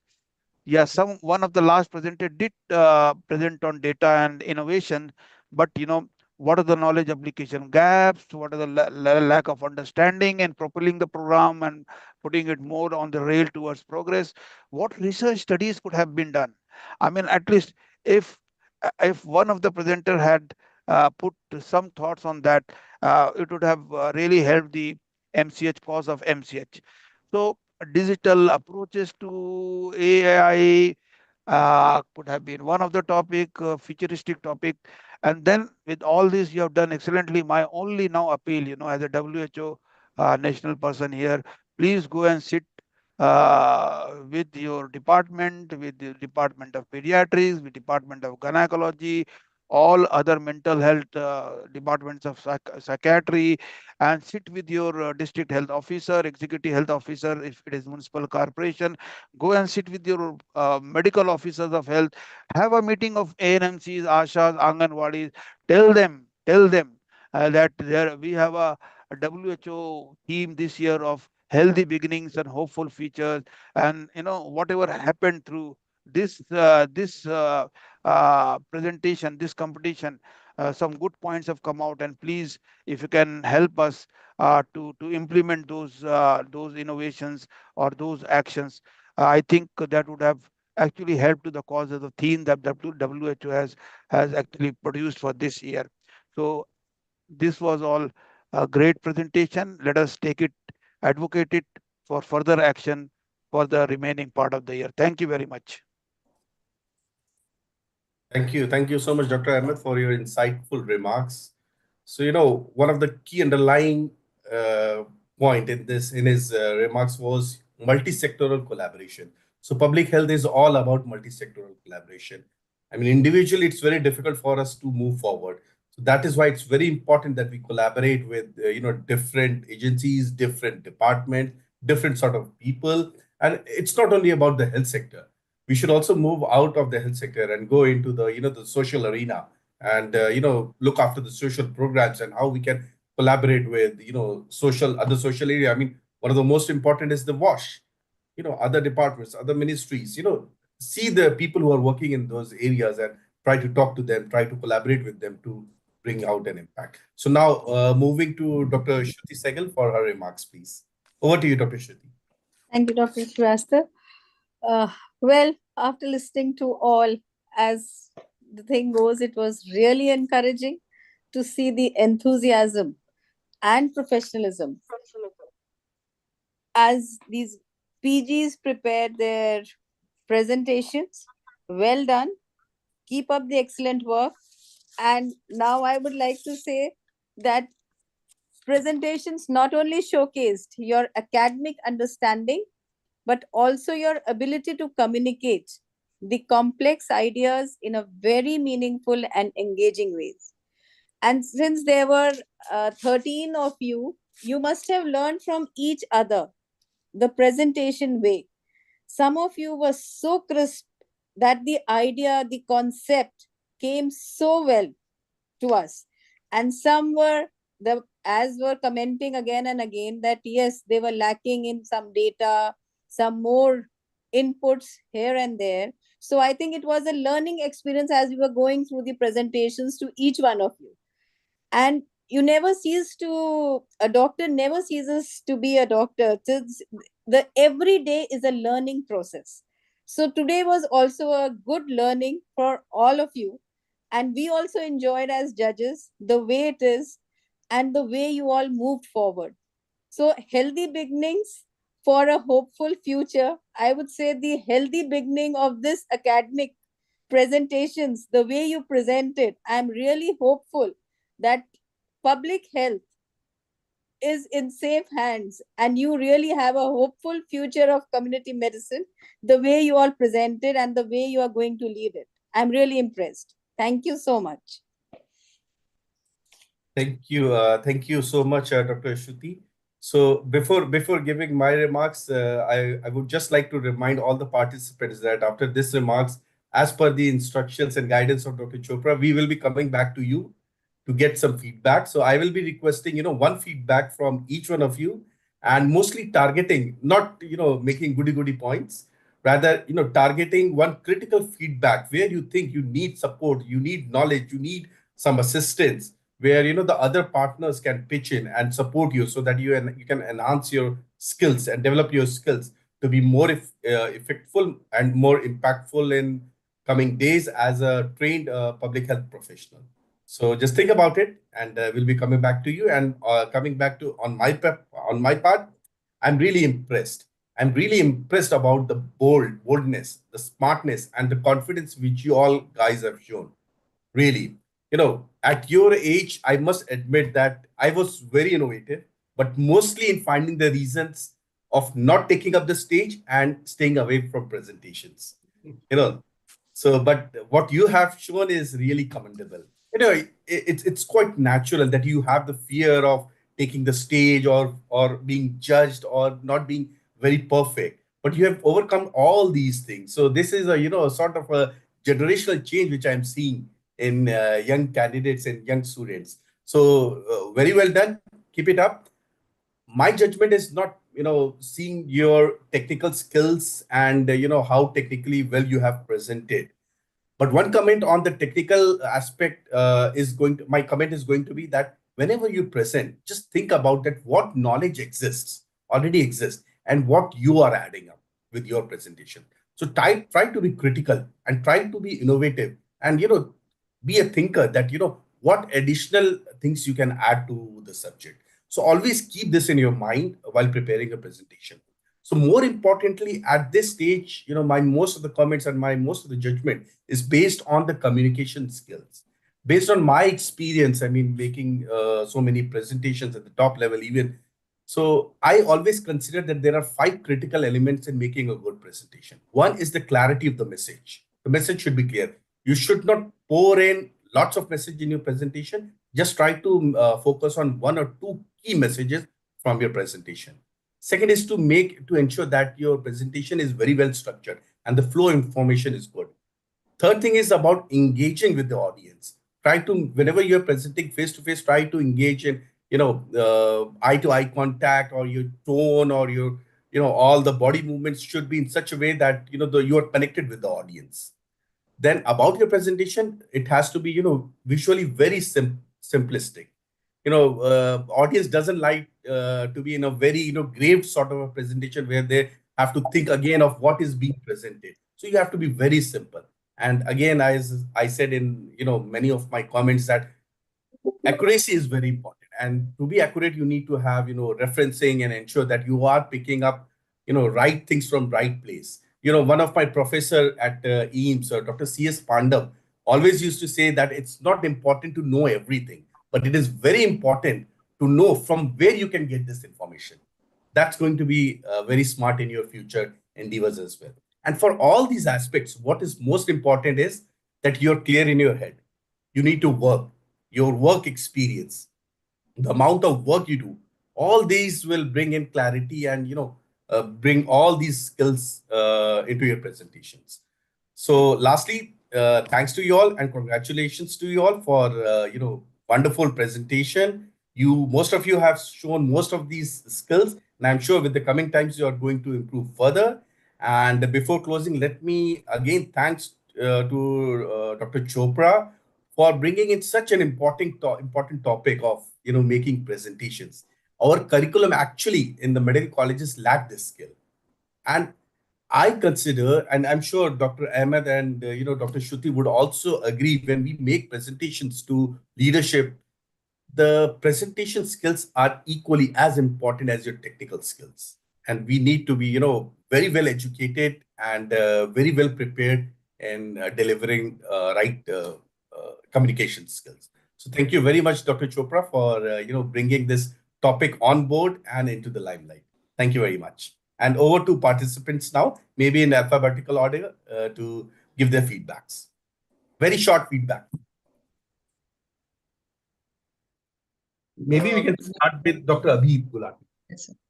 So, first of all, I'm truly grateful and thankful to everyone in here, and it was truly an enriching experience. Lots to learn from all of you, and all I have to say is that little by little, bit by bit, so much good can be done at various levels. So I'm truly grateful and thankful, and it was such a zealous opportunity for me to portray my work and listen from all of you, and have learned so much from each and every one from you, from both the judges as well as from the participants. It was an enriching experience. I'm truly thankful for it. Thank you very much.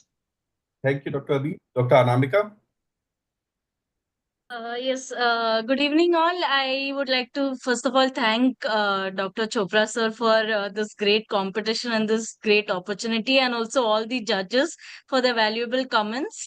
I would also like to say that all the participants are junior residents from different colleges, but we all have similar ideas, and that just makes sure that my colleagues in the future are also having the same ideology. So it's something to be excited about. So thank you so much. Thank you, Dr. Anamika. Dr. Ankur?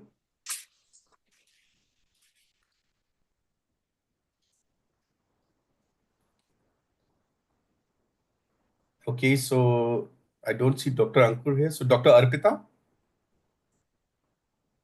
Sir, I'm really thankful to sir and all the judges for organizing this. It was really great opportunity for us to learn, and also one biggest learning I had today is like we have to think beyond, like more strategies, more implication, and more practical application. It's not a UG level competition; it's a PG level, like beyond that. So we have to be more practical. So this was a very big learning I had today. Thank you so much. It was really wonderful. Thank you, Dr. Astha. Dr. Dharani? Yeah, sir. Thank you for the opportunity, and it was able to learn different diversity and different way of presentations and different perspectives from everyone. It was a good learning overall. Thank you. Thank you, Dr. Dharani. Dr. Jui? Thank you, sir.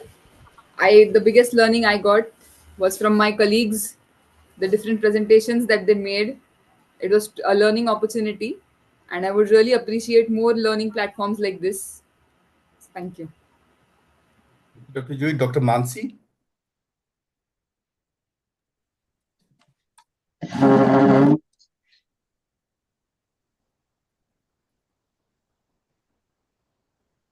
I think she is not there. You can go to the next. Dr. Mitisha? Thank you, sir. Thank you, sir, for this wonderful opportunity. I would just say this, that what I learned is that I need to focus how to overcome a problem as the role of a doctor. Plus, I need to gather more knowledge as well. Thank you. Thank you. Dr. Nilesh. Okay, I don't see Dr. Nilesh there. Dr. Sarita. Yes, sir.